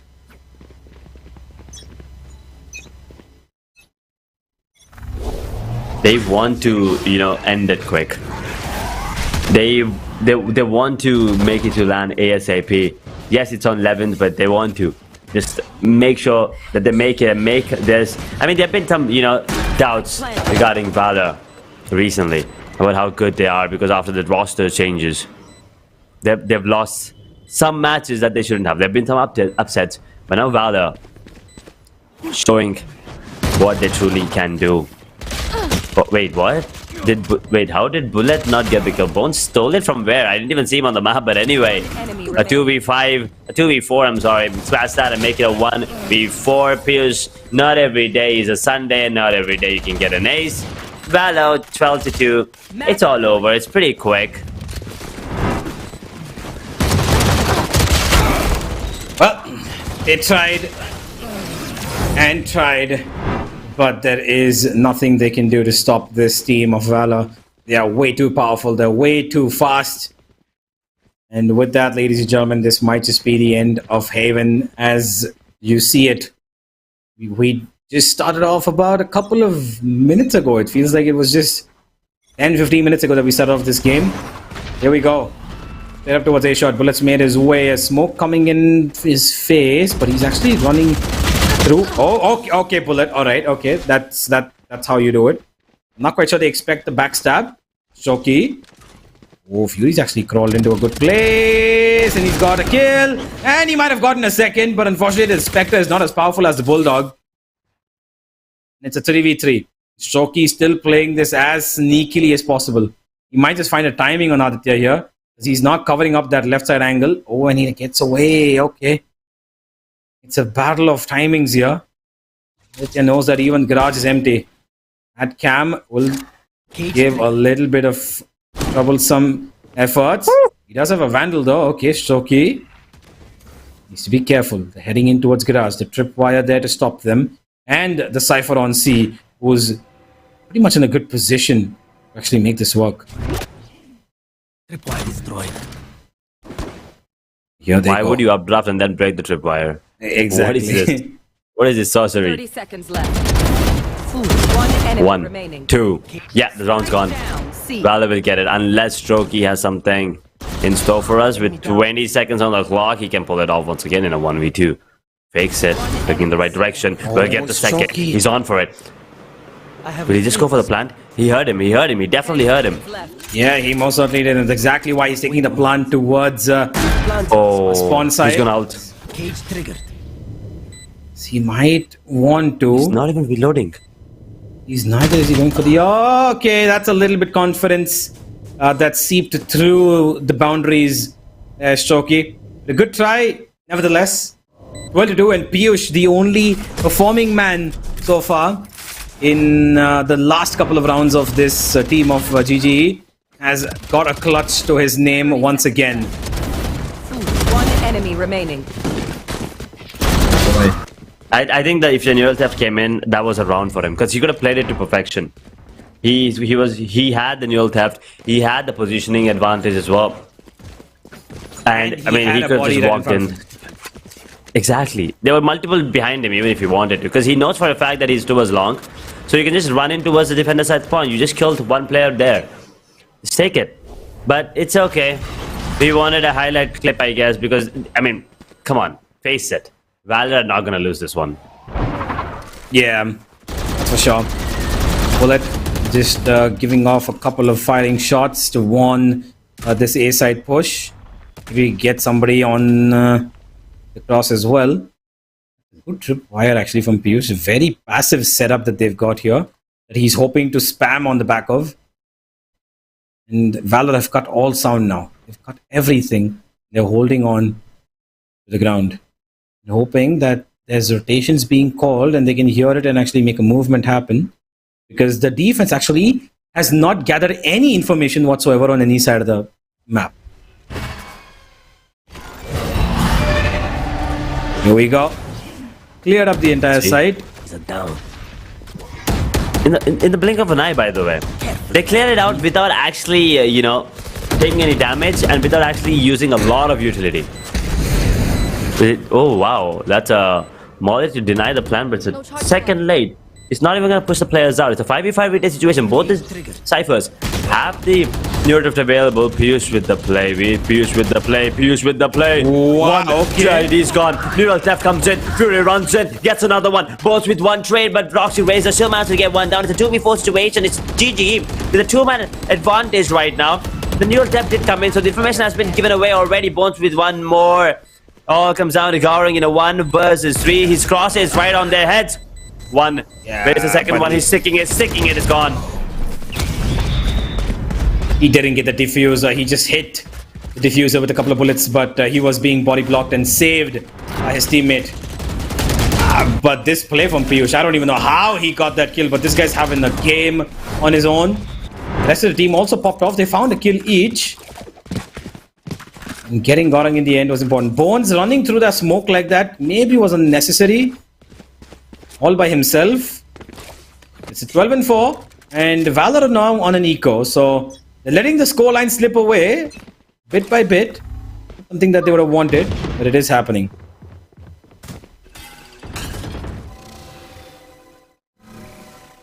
Let's see. GG. Holding it. Valor. They do have 3 ultimates available. Neural Theft, Coming Out of Shadows, and also the Nightfall. And he's just walked in. Please don't tell me he's not gonna... That's a free kill. But what was going on there? Like, how did that come into play? Not quite sure. I think they just let go of long, expecting it to be a short play. But either way, here we are. 5v4. Ultimate coming in to make sure that nobody pushes in. And that Gorang push from B on the back of that Nightfall makes it so much better. Piyush just take down the trade, but now there's 4 more people they need to take care of, and all of them on site. A Thrifty to win it, not like this. Definitely not like this. Toxic Razor checking every angle. Got 2 smokes to work with, but he's been stunned. Utility usage is brilliant at the moment from Valor. They're keeping their opponents at bay, but Piyush is still fragging, still spamming, still winning. But for how long? It's not gonna go through. It's not gonna happen. 1 man left standing, and that man too will fall. It is Valor to win 13-4. Map number 1 goes their way. How many times in this tournament have we saw this? Have we seen this? This Thrifty wins. I really don't understand. This Thrifty wins to close off the games, especially. Boy, oh boy, and Valor, well, that was just one mistake by someone just letting him walk in from A main. That's all it took. That was the key. As soon as I came in, Gaurang, got that second blood, and then easy peasy picking off. Go with the plan in the post plan positions are just too good. Valor not going to be giving you, space to work with. Not going to be making any mistakes. And GG, well, we welcome to the big league, I guess, because Valor just absolutely destroyed them on their own map pick.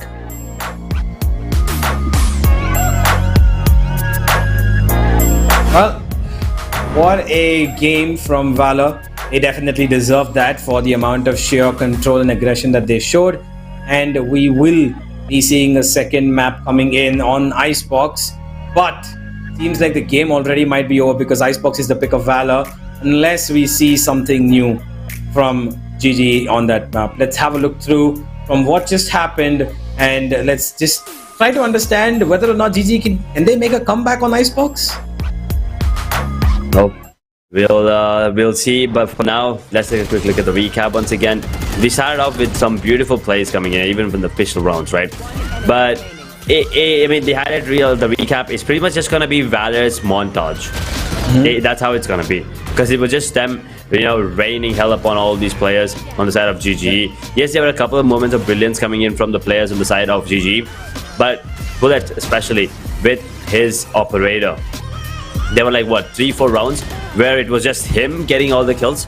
Multiple rounds. Strokey with his brilliant setups on A as a Cypher.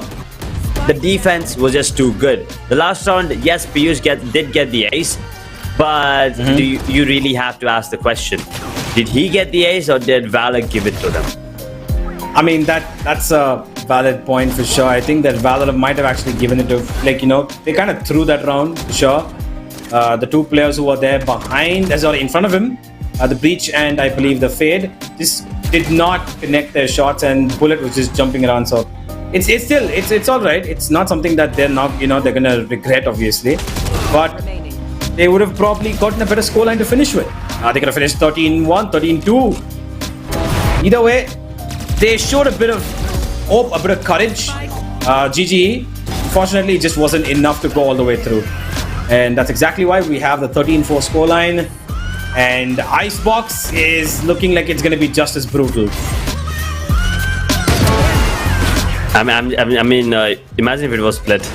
I wouldn't even give them the benefit of the doubt and, be like, they are going to take it Valor pretty much 13-0 as well. But this was a round where Piyush felt really good for sure. 5 bullets, he got that shot onto Jet. He heard him, obviously, he was just running all over the place. But then Toxic Razor also opening things up. This is when I thought maybe there's going to be a couple of rounds going in the favor of GG. But then, how did Bullet even get 2 kills there with 1 magazine of Frenzy? That shouldn't have happened because both of them were standing right next to it and someone just stopped shooting all of a sudden. Once again, rookie mistakes, as I've said. But Valor looking really good. 1 step closer to the LAN event. Now, taking us to Icebox, what do you think GG has to do here? I think they need to probably just go out of the box. They know that Valor is a very strong team. So actually just throw them a new, boomerang. Completely bamboozle them. I don't know, go for a double duelist, go for a Jet, Reyna combo. Reyna, of course, a really, powerful agent on Icebox. She's very well used in a couple of teams as well. Go for it. You're absolutely not going to cause any harm. You want to throw in, something else different over there, go for a double controller. You never know what would work out. But definitely GG got to do something a little bit more crazy out of the box so that Valor do not see it coming at all and maybe completely switch up their pace. But if you look at the MVPs, it is Gorung with 21 kills to his name. He was the MVP yesterday as well, I believe.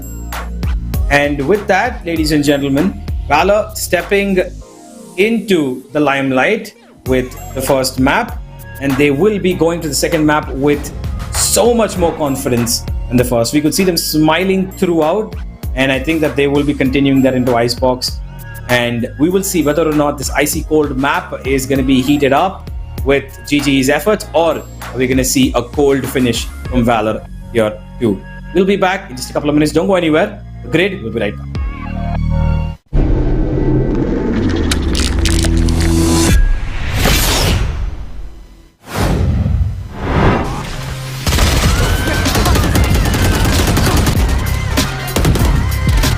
One enemy remaining.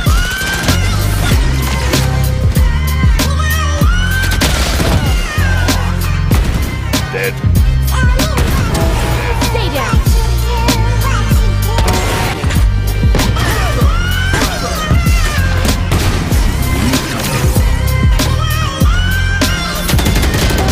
Cage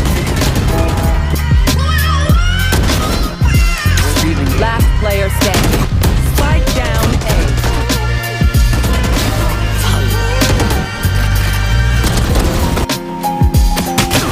Down one. One enemy. Three.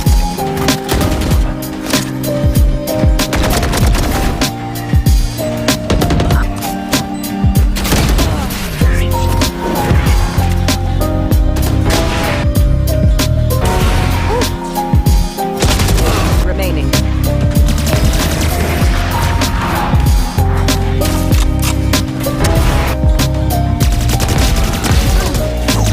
Spike.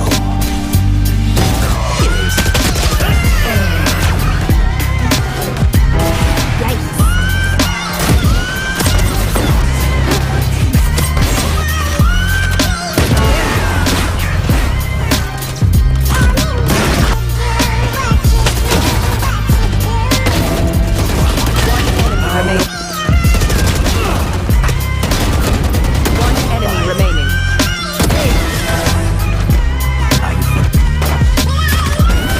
Headshot.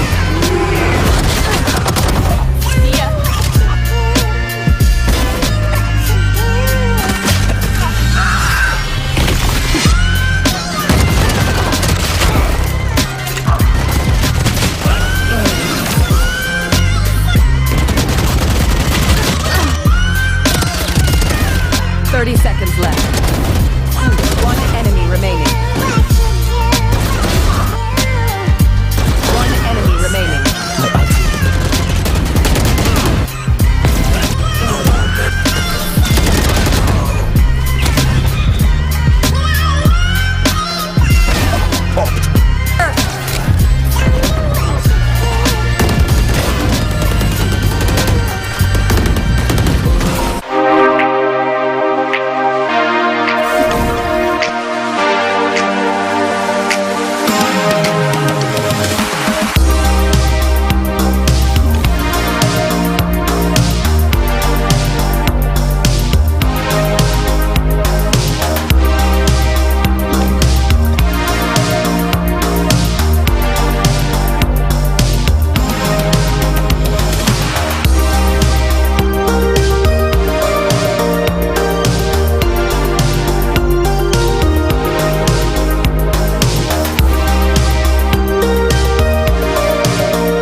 Welcome back, ladies and gentlemen, to The Grid, presented to you by GD Esports, powered by Swiggy Stepping Out, gaming partners Cooler Master and Zora Gaming, gaming chair partner Firebird by Neil Kamal, gaming monitor partner BenQ, and styling partner YLG Salon. We're back with the second and what possibly looks like it could be the final map of this series. A quick one that was dealt on Haven, 13-4. Valor absolutely showing their vigorous stance on how good they are on that map. And now we head into Icebox, which is their map pick, and they should be feeling a lot more comfortable here as well. Whereas Guild Game Esports, Edge, I'm not quite sure that they're ready for this. I do not think so as well. 1, it is Valor against them. 2, it is Valor's map pick against them. And 3, Valor just beat them on their own map. So, as you said, it pretty much gonna be 2-0. But good game. I'm still gonna give them the benefit of the doubt because it is gonna be Icebox nevertheless, right? It's just something new for us, and they've already played on Icebox, by the way, and they did win that one. And also, you know, we haven't seen a lot of Valor on Icebox. And with the new roster, with the old roster, we all know how dangerous, how deadly they are. But with the new roster, once again, let's see how it goes as GGE are going to be on the attacking half. But let me ask you this, since it's your favorite map, Universe, what is the the ideal agent composition that you would want to go in with if you are GGE, by the way? To be really honest, I think this is an agent that's very often overlooked. I don't know if it's on now, if it's not been tried before or if it has been tried before.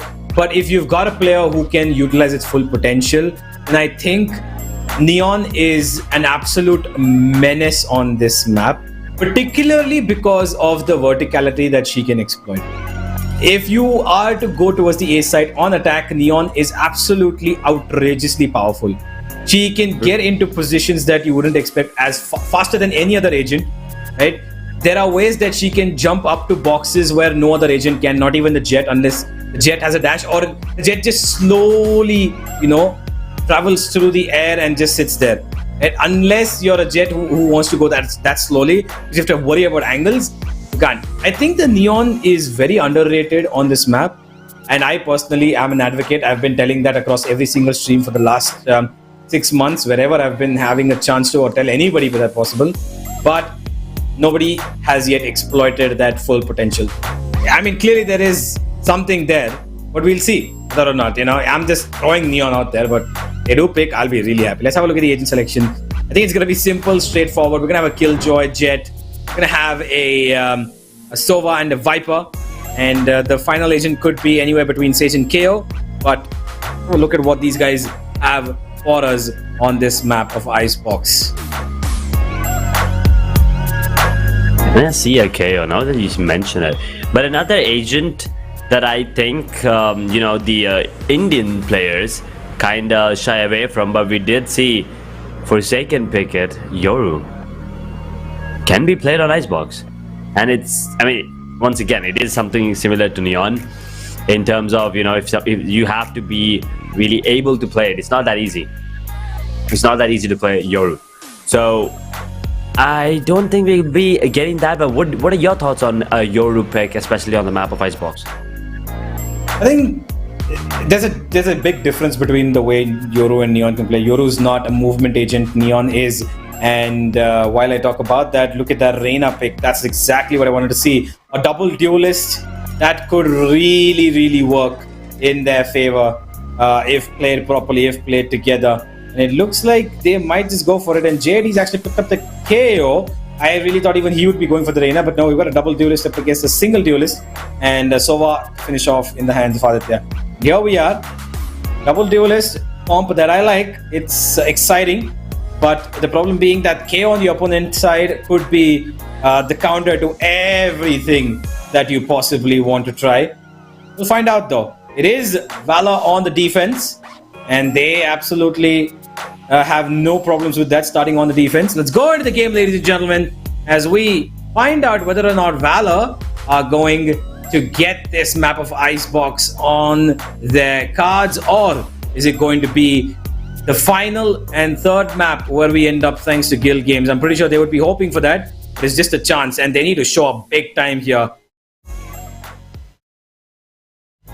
Do or die. That is what it is for a good game. Sorry, good game. I still Guild Games. My bad. I was gonna say GG, but I'm just happy. It is gonna be a party because I'm happy that it is Icebox. First time on stream, something new. We've had a lot of Haven, we've had a lot of Fracture. Icebox, something refreshing, something new, and also, as I said, Guild Games, they have the benefit of the doubt from my side at least. Having that Jet and Reyna, we've been asking for that basic, duo for a while now, and they're bringing it to the table. So I still think maybe there's a chance, but if Valor once again gets that momentum like they did on the map of Haven, they're going to be unstoppable. This Reyna has to pop off right off the get-go. Right off the bat, he has to do something.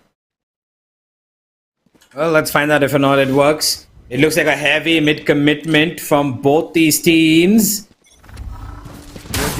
Knife should be going to. There's a recon. There's knives. There's everything going past. And that's going to detect quite a bit of commotion. Strokey, you should realize that there's one on top of that tube over there. There's the recon helping him out. Connection towards the B side has already been established, but look at where this person is sitting. What? Toxic Razor did not check tube for some reason. It was sitting there for free, waiting to be killed, and JD takes out Fury as well. That's both the duelists gone out of the picture. Aditya will trade back in the form of one, but he's also been tagged down really low. He's getting away from mid, but JD's ready for it. He's ready for it all. The last two members are towards B main, and one of them is already very close to that. Piyush again being a point of difference for his team. Not for long. Bones takes care of the penultimate kill, and Bullet to finish it all off.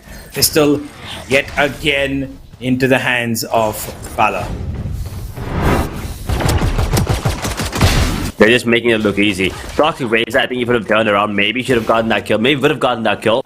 And overheal, and then things could have swung the other way. But it is what it is. Valor starting off pistol really good. GG will have to go for eco. A couple of upgraded pistols I see. The Sheriff. But that's about it. As I've said, this Reina is going to be the trump card for them to win. If GG... Oh, he missed the turret there. Even if he takes it back, that's a 20-second delay, 20-second cooldown. But look at Bullet. 1, 3, 2 also coming in. Third one might just come in as well. But he doesn't want to wait for it. Dashes out with a beautiful cloudburst. Gets a third, nevertheless. Going for the ace, but unfortunately, Toxic Razor is ready for that. What's another? But Shoki is not aware of the fact that he was visible to Toxic's vision. And it's a 1v3 now. Toxic's gotten 2 players, and that's the most that he could have done. Looking for a bit more damage, but it's not going to happen. Bones takes care of him. 2-0.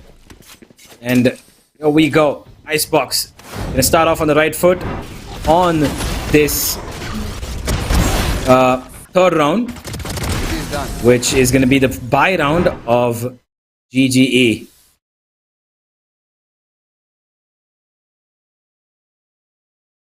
Look at the bonus now coming in. A Ghost, a Sheriff, and 3 Spectres against all 5 rifles with just one player, that's Piyush, who's going to be going in with the light shields. So the one calling in the shots has to be on point with this one. And JD on purpose. That was intentional. It was purely intentional. And now they're trying to get this mid control. Yeah, they want to just make sure that they make GG realize that there's a lot of players waiting for them. Look at that. That's a beautiful flash, but no kills. A lot of damage, and Bouncy finds 2 with 1 shot. That's insanely good value. Strokey though gets 1, and he might have tried for the second really well. Not enough though. 2 versus 2. Fury ready for it? Yes, he is. Gets the kill. Bullet 1v1. Plant will go down. There's no way he's stopping that. And Dope is gonna run away. Blocking sight. Will he expect this? Oh, Bullet's playing this a little bit more cheekily. And Dope might not even realize what's happening. He throws in 1. Yeah, there's no point. He doesn't even expect the backstab. Doesn't even realize that it could be a possibility. And there, hold on. I think Bullet saw him for sure. Bullet saw him for sure, and there it is. The kill comes through. It is going to be another round for Valor. Good stuff from them. He was completely blindsided. He definitely was blindsided there. No prediction whatsoever about the flank. At the end, I mean, at the last second, he was like, maybe there's someone coming in, but yeah, unfortunate timing. Timing was just in the favor of Valor, in favor of Bullet, and right now they are the front runners, and they are getting a very good head start again on Icebox, putting GG on the defensive play yet again. Absolutely. Very well in control, Valor. And Bullet's going up front yet again. And oh, he got disgustingly close to getting that kill, but he's still not run away from this. Now he has. He's still the first line of defense here. He loves taking that fight, but Aditya's actually taken out one of his teammates. Bullet, though, will take a trade back, but instantly he also will fall. JD is going for one of his own trips. Oh, just be careful. Great flash. Does flash off two of them and keeps them away. He's hit it away on the other side. There comes the kill. And instantly he's going to be saved by the big 410 box in middle. High-ended flash. Nothing really gotten. Knife will reveal information. And so does that recon. There's a lot of pressure on GGE here. They're not able to even enter into this A site. Ooh. Oof. I mean, once again, it's just it was supposed to be an eco. Player But standing. now, Oh, wow, okay. GGE, okay, turning the tide. But Goblin is still alive, so I won't count them out just yet. But that Stinger, Oh, boy. even he's shocked. He's shook. He's completely shook. He's like, wait, what? That was like for a second, something less than a second, and he was like dead. GGE though, finally, one on the board. 3-1. That was 50 as well, by the way. Well, it is a thrifty round, and that's a good bonus of cash as well as confidence. See how that helps them out, because Valor's still not out of this. The operators come out of Bullet's inventory. Well, he's been detected. I think now they know that there's an operator here. Peeking him be a mistake. Oh, needs to be careful. He's still not been detected, by the way. Bones has taken out Toxic Razor, and there's a lot of support here for Bullet as well. Gorang keeping them busy. And Strokey holding the back line. They've left the B side completely empty, by the way, because you know they can play on the retake if required. That's a 4v5. Strokey going down that turret just for safety measure. As GGE make their way back towards A again. Oh boy.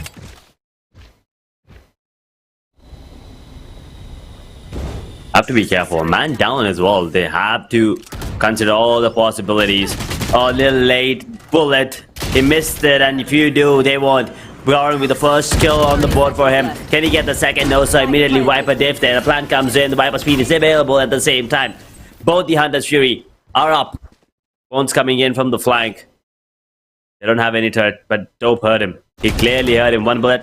Oh, oh, oh! He needed one bullet. He just needed to land one bullet. All of a sudden, GG. Or on the back foot. And here comes Hunter's Fury, but half defuse will be already coming into play. He wants to take it, but no, there's not enough time. He comes in. Strokey gets a kill. Valor flipped the round around, and GGE. Dope that. I really don't know what happened, because he was on 30 points of health. That was free kill. Yeah, that definitely was. I'm not quite sure how that turned around, but Valor really have confidence and in good numbers as well. Really great stuff. They should have been able to kill him earlier. Bones on the backstab. Not gonna happen. And with that, ladies and gentlemen, 4-1. Valor instantly back on the throttle, pushing the gun as hard as they possibly can. And a mid push from Bullet looking likely here. He's got support in terms of the Sova. Of course, there's going to be a recon given, provided to him. Fury holding back, realizing that there could be that knife coming in.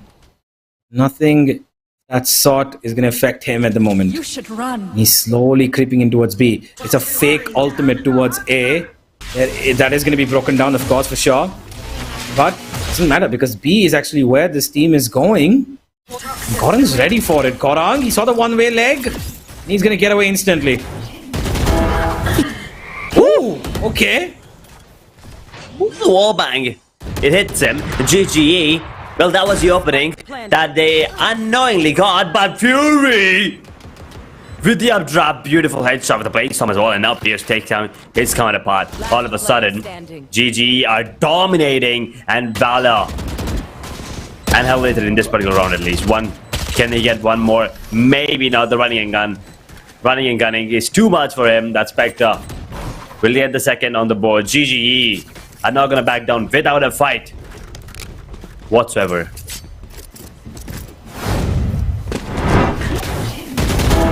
Spike planted. Oof. A good shot.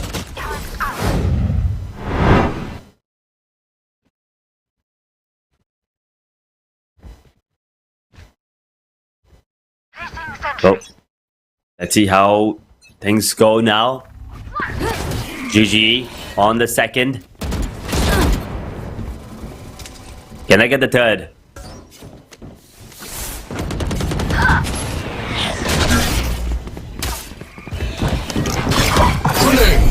Holding on to the push already. Valor losing one player. Now the updraft comes in.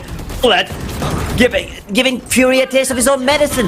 Updraft headshot. And now Toxic Razor gets himself a double with the rain. Now here comes a Viper Spit. Not really sure why they had to commit it because the round was already over. But Valor, they forced one ult out. They're happy. And that's a huge ult. That Viper Spit was a huge ult. And they forced it out somehow. Now Valor can breathe a little lazy. Yes, they're on the defensive half. They are 4-3 still. Valor do have the null command and the Killjoy's lockdown available. So the retake is not going to be a huge problem for them. Stay safe. But GG, let's see how they play off. Bullet looks like he's going to go aggressive yet again. But Fury, he wants to go aggressive towards mid as well. Oh boy, he's bringing out the operator. He's bringing out the big gun. Gone. No expectations whatsoever. Oh my god, I thought he hit him. Did he even tag him? No. For a second, it felt like Toxic Razor's head was blown off. But Bullet just took a random shot. And now they're taking it slow. He's holding on to his position. That drone will spot him out immediately, but won't ping him. Toxic Razor's ready. He does have the Empress. 2 flashes available as well. Here you go. Empress activated. Null command running in now. So the Empress is pretty much... It will still heal you, but you won't be able to use the solar orb, the invisibility there coming in. But let's see how it goes right now. They just stopped the push with just one ultimate. They held them back. That Empress rendered useless. GID with a triple. Fury's the only one surviving. He's gonna get taken down by Goring as well. Boy, oh boy. As soon as the null command was hit, the dismiss was pretty much not gonna come into play. Yes, the heal will still come in. The devour will still come in thanks to the Empress. But the active ability, the dismiss, it cannot be used. And that's why they had to wait, and boom. The Toxic Queen was also on point. Valor once again with the lead.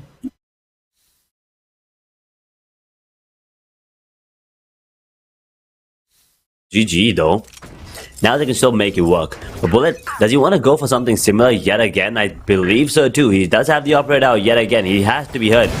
This time he has to be heard. But it doesn't really matter. You hear him, you don't hear him, he'll land it, and he does. That's the radar hitting the deck immediately. 5 seconds into the round. Actually, that's not even like 5. That's like 2-3 seconds into the round. And they lose a player. Oh.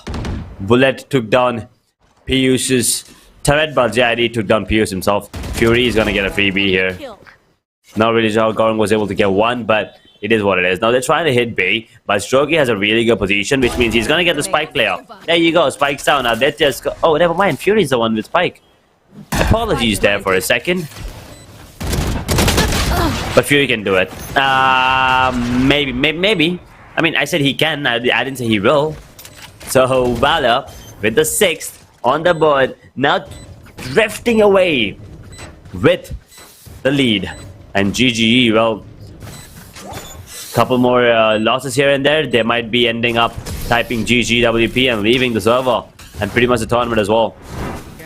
Because right now their hopes are actually dwindling down, and the chances as well to make it to even third map. Forget about the land, forget about further in the tournament, to even make it to third map. 6-3. Valor looking really good. Back in form, back in shape. Absolutely. They look pretty good at the moment. And Bullet's been carrying a huge load of this weight as well. Standing ahead. We go yet again towards the ace side, being the full-forced attack of GGE. And they are letting Fury do a bit of the walking. Doesn't have any outbursts. Enemy marked. He does have a dash. He's going to use it. Get into the back of sight. He's holding it on. Fury needs to be careful here. He's got no information, no utility. He actually doesn't go for it. He's going to play a little bit safe. He's on top of 410 now. And Valor are playing this safe as well. Bullet almost getting that kill. Gets away. Now he needs to play the safe. And safe will wield him one. He's still not being killed. This man is on about 20 HP. He's still making dangerous things happen. Plan is going to be coming in. Spike planted. GG. Now, for them to defend us. Not really sure how they're going to be doing it, but I mean, come on, they're losing players left, right, and center. It's Fury. Finally gets one more. He's going to get dropped down to the toxic screen as well. It's all down to Piyush. Can he pull out something lucky, miraculous? None of them. As Gaurang. Well, we were talking about when he had 0 kills on the scoreboard. Right now, I'm pretty sure he's like top 2, top 3, because he's been getting kills soon after that particular round. Yeah, most certainly. And now, Valor building up a good lead. They're looking for that 9-3 half. 7-3 at the moment. 2 more rounds to go. Good ultimate economy as well. They've got the Killjoy, they've got the Viper ult. So, complete round shut off ults over here that they've got available to them.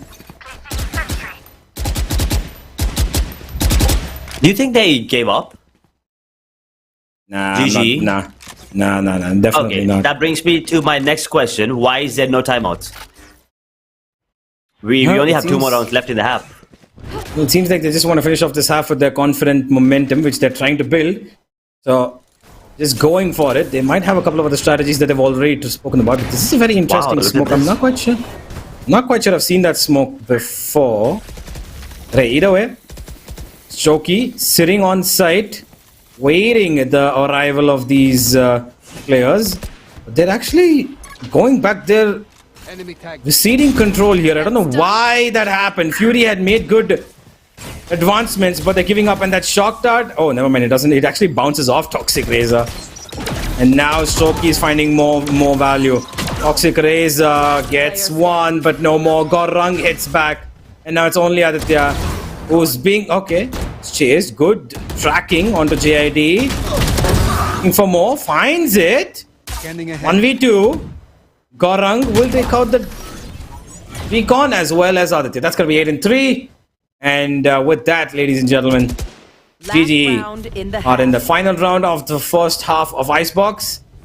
And they are 5 rounds under Valor. Usually when you think like 5 rounds, yeah, it's not that big of a, gap. It's not that big of a deficit. But the fact that the confidence is now seeping through the veins of Valor, anything can happen. I mean, Bullet with those amazing peaks coming in, with the operator, the way that he's doing it. Look at this. Let's look at this. Look at where he is hopping. Come on. How is he even allowed to come there and survive? He shouldn't be allowed to live, but Fury, look behind you. Look behind you. Who's letting him walk in? Oh, never mind. The information has already been relayed. Best One enemy remaining. position coming out. Best positions. Look at this. 2 players just holding on all side. Whew. Imagine if that would have landed, Uni. Well, that would have been something absolutely insane that he would have definitely shown to the entire community. But 9-3. And now we head into elimination territory. Very, very difficult situations going to be developing for GGE. If they have to make a comeback, it has to be from the pistol. And they have to believe in the curse. I'm not sure I do, but they have to. They need to believe in the curse. Valor are too fast and too far strong. But all they need is a little bit of coordination and maybe they can make it work. Yeah, they definitely need it. It's a do-or-die situation. And if they win the pistol, I think I mean, regardless of the curse, I think the comeback is going to be coming in. They need the pistol. The turret is good. I like that turret, but at the same time, the swing didn't come in, so that is unfortunate. But it still does. It still does, relatively decent damage. Gets one. Can he get the other? No, sir. Goring takes him down immediately. That's the sentinel gone. That's your anchor's gone. But the rotations are here already. GG.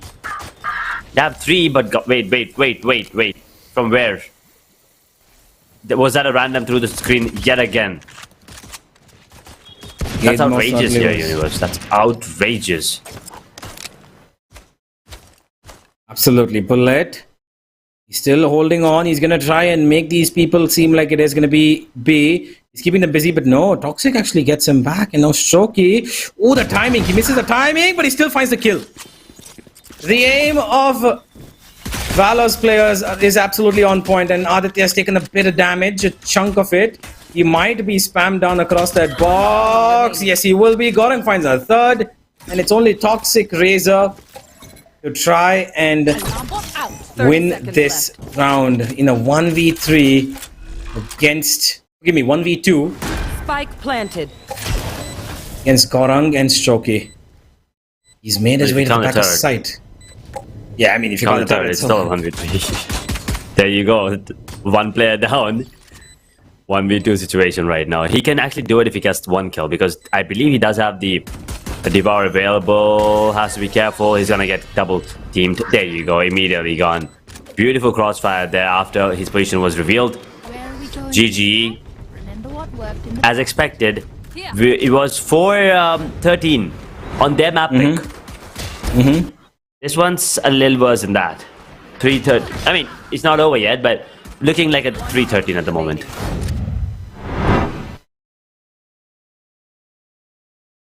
Well, let's see how far this team of GG can really go.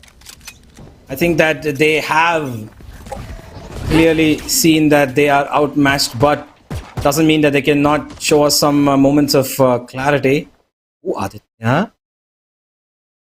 He's made it past the enemy lines here, but look at Bullet where he's gone. He's found a kill in the most unexpected spot, and Aditya's actually traded him back, so that's a good thing. They've picked up a weapon to work with as well, and it's up to Dope now. And that Frenzy is not even going to be allowed to fire a single bullet. 3v4. Advantage Valor yet again. Not something that we'll be surprised by. And GG need to get into this side and try a very miraculous clutch if they have to. They even want to have a shot. Goran gives away his position thanks to the recon ball coming in, and now the drone will give away Soa's position as well. 2 swarms and an alarm bot on the spike. Both of them activated at the same time. Not really sure why, but Piyush gets the kill on the Goran. It's 3v3 situation. This round is pretty much over. I don't think they have a chance of clutching this. Please, can you just stop proving me wrong every single time? Okay, never mind. I'm not going to be proven wrong. Because this time JID gets himself a double, and Jet is like 5 HP, so he's going to get taken down. 11-3. If a timeout doesn't get called right now, Last player standing. I think it's safe to say that GGEs have completely given up. Because this is like the final stretch. Well, let's see how far can they actually pull this, because I know you're saying they've given up, but no it's never over timeouts until it's over. That is true, but you are not taking the timeouts. I mean, Valor are riding the momentum. At least take it, even if you have nothing to talk about. Just take it so you can break the momentum. Sometimes that's all it takes. Look at Bullet. He's just having the game of his lifetime today. Just running in. Oh, Bullet. Well, he can just dash into the faces of his opponents. He's got one above. Okay, Bullet. Well done. Will he chase? Yes, he will. Oh my god, Bullet almost. I was about a second away from Toxic's death. And the rest of the team actually is heading in towards B. He's found a skill on that side of the map, Bullet. And now it's up to last man standing, Aditya, again. And look at where he's stuck. He's got players in front of him, behind him, on top of him. And it's going to be Bullet with a flick and a half to finish it. 12-3. And Yeah, Valor are very, very keen to reach to that land stage. As Jet said, they are desperate. Desperate to make it quick. They're just running in. They are not even going for the spike plan anymore. They're like, you know, we'll just go in, make it as quick as possible and take down every single player. Look at the bike coming in here. It's Vandal, Guardian, Spectre, and Stinger. Pretty much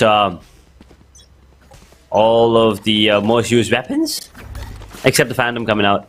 But yeah, good game coming in from these two teams. Have to give it to Guild Games as well. But Valor, the better team, clearly today, in many ways as well.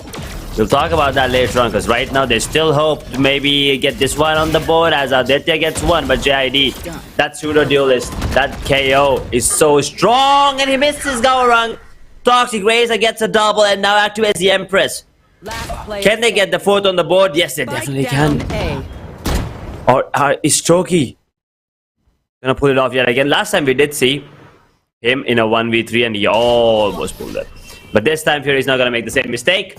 He's gonna take him down 12-4. We're back to the similar scoreline that we were on the map of Haven.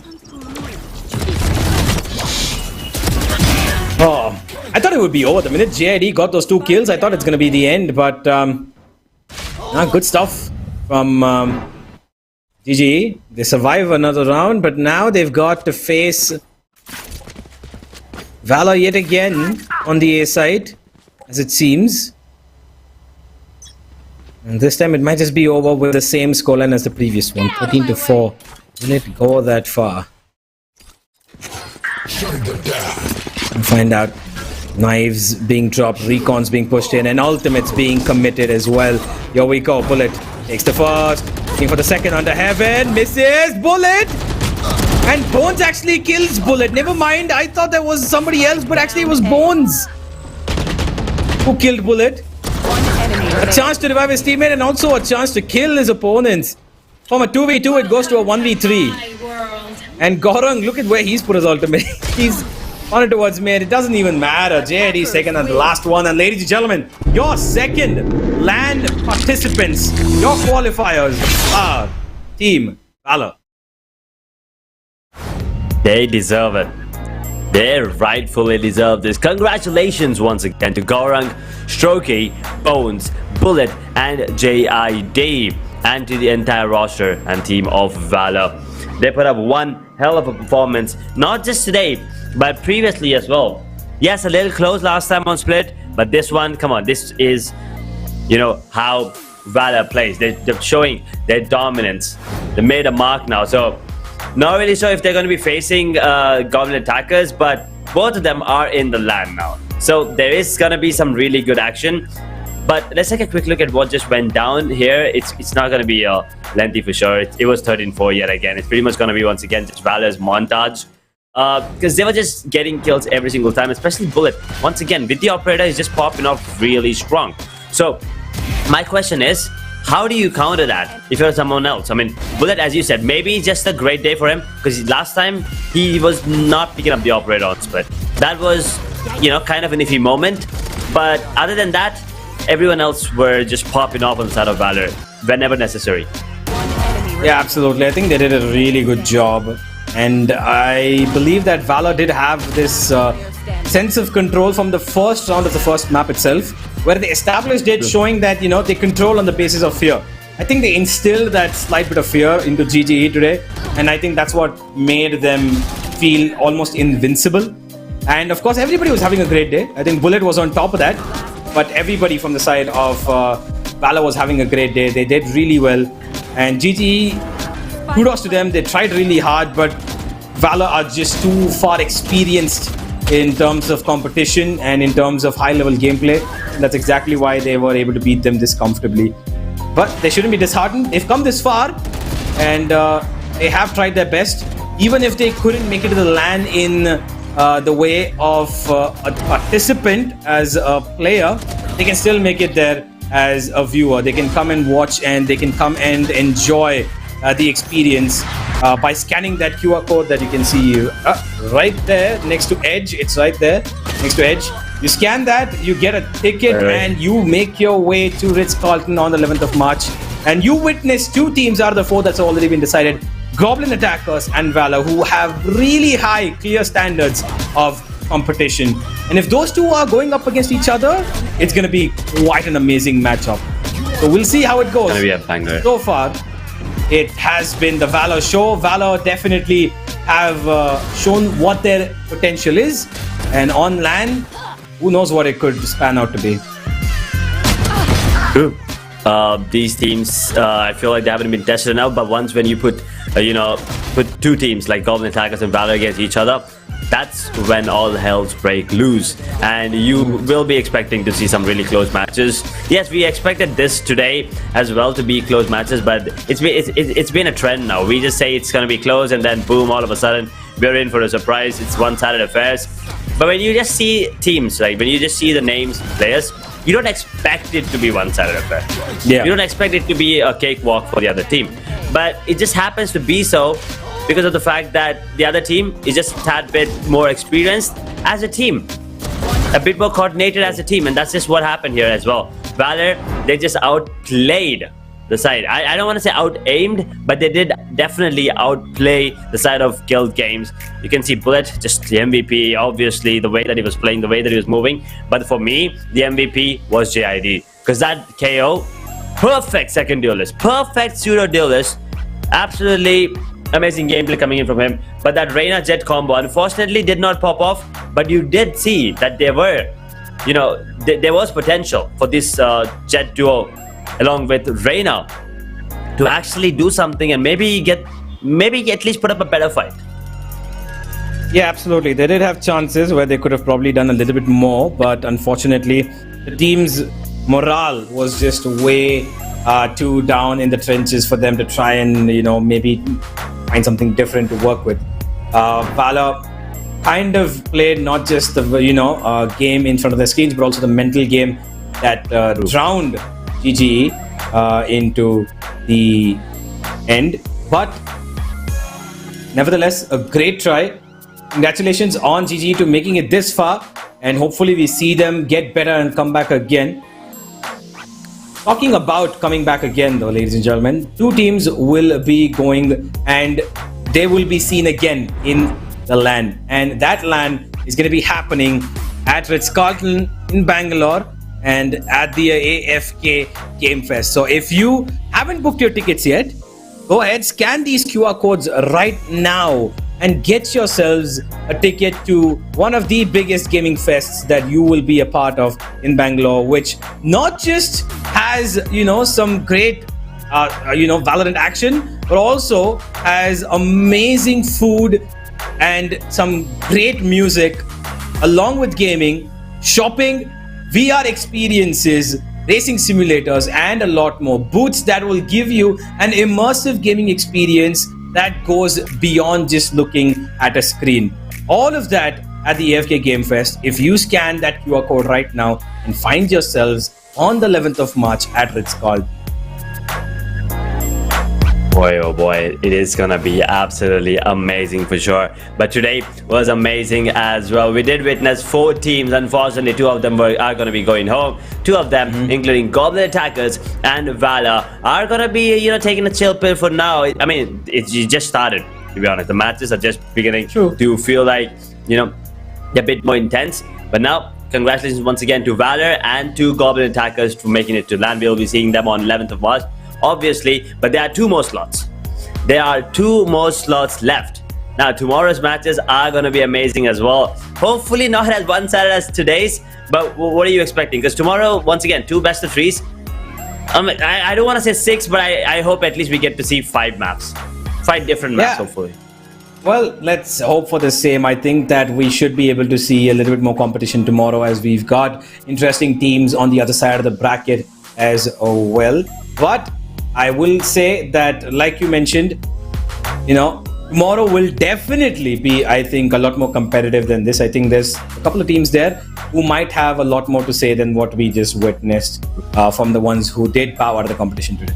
Either way, we will find out all of that and more tomorrow, ladies and gentlemen. Our final 2 contestants for the LAN will be decided tomorrow at the same time. So make sure you hit that bell icon to be notified when GD Esports go live, and you will know when these matches take place and who will be the ones qualifying for the LAN. Until then, have a great night, get some good food, and make sure that you are enjoying Valorant, playing in-game or watching it. Both of it are just as good as experiencing it on the LAN. So make sure you go ahead and take your tickets. And we will see you all tomorrow as well as on the 11th of March. Good night, happy gaming.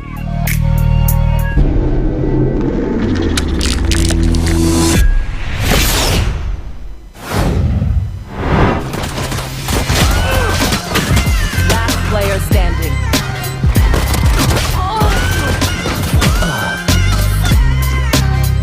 One enemy remaining.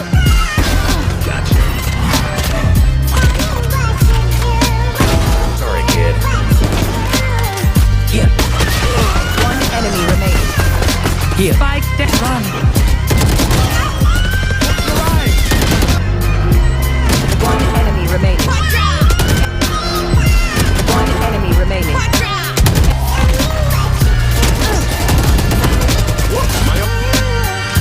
Last player standing.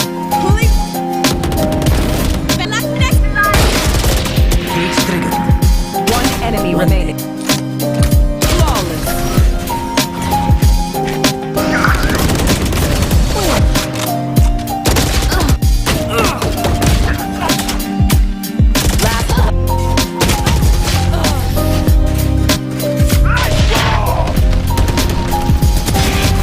One enemy remaining.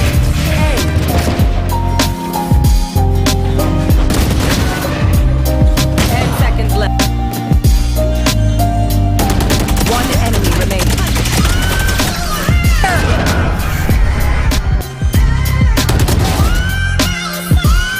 One.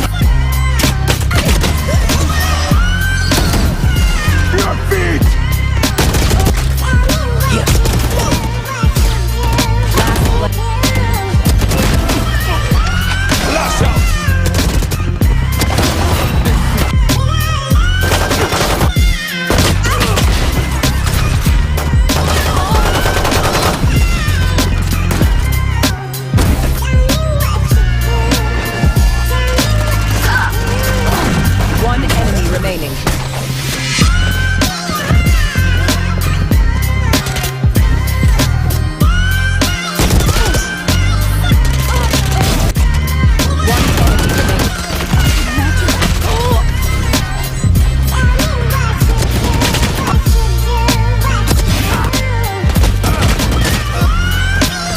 One enemy remaining.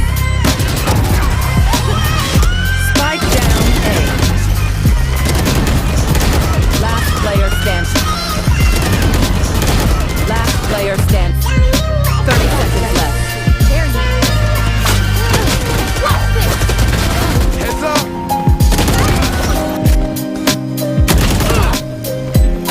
One enemy remaining. You're tiptoeing. One enemy. One enemy. Get out. Finished. Auf Wiedersehen. Turns out. One enemy.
Spike planted.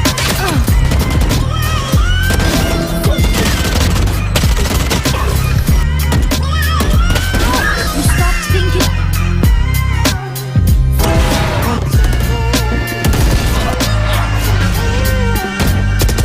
Player standing.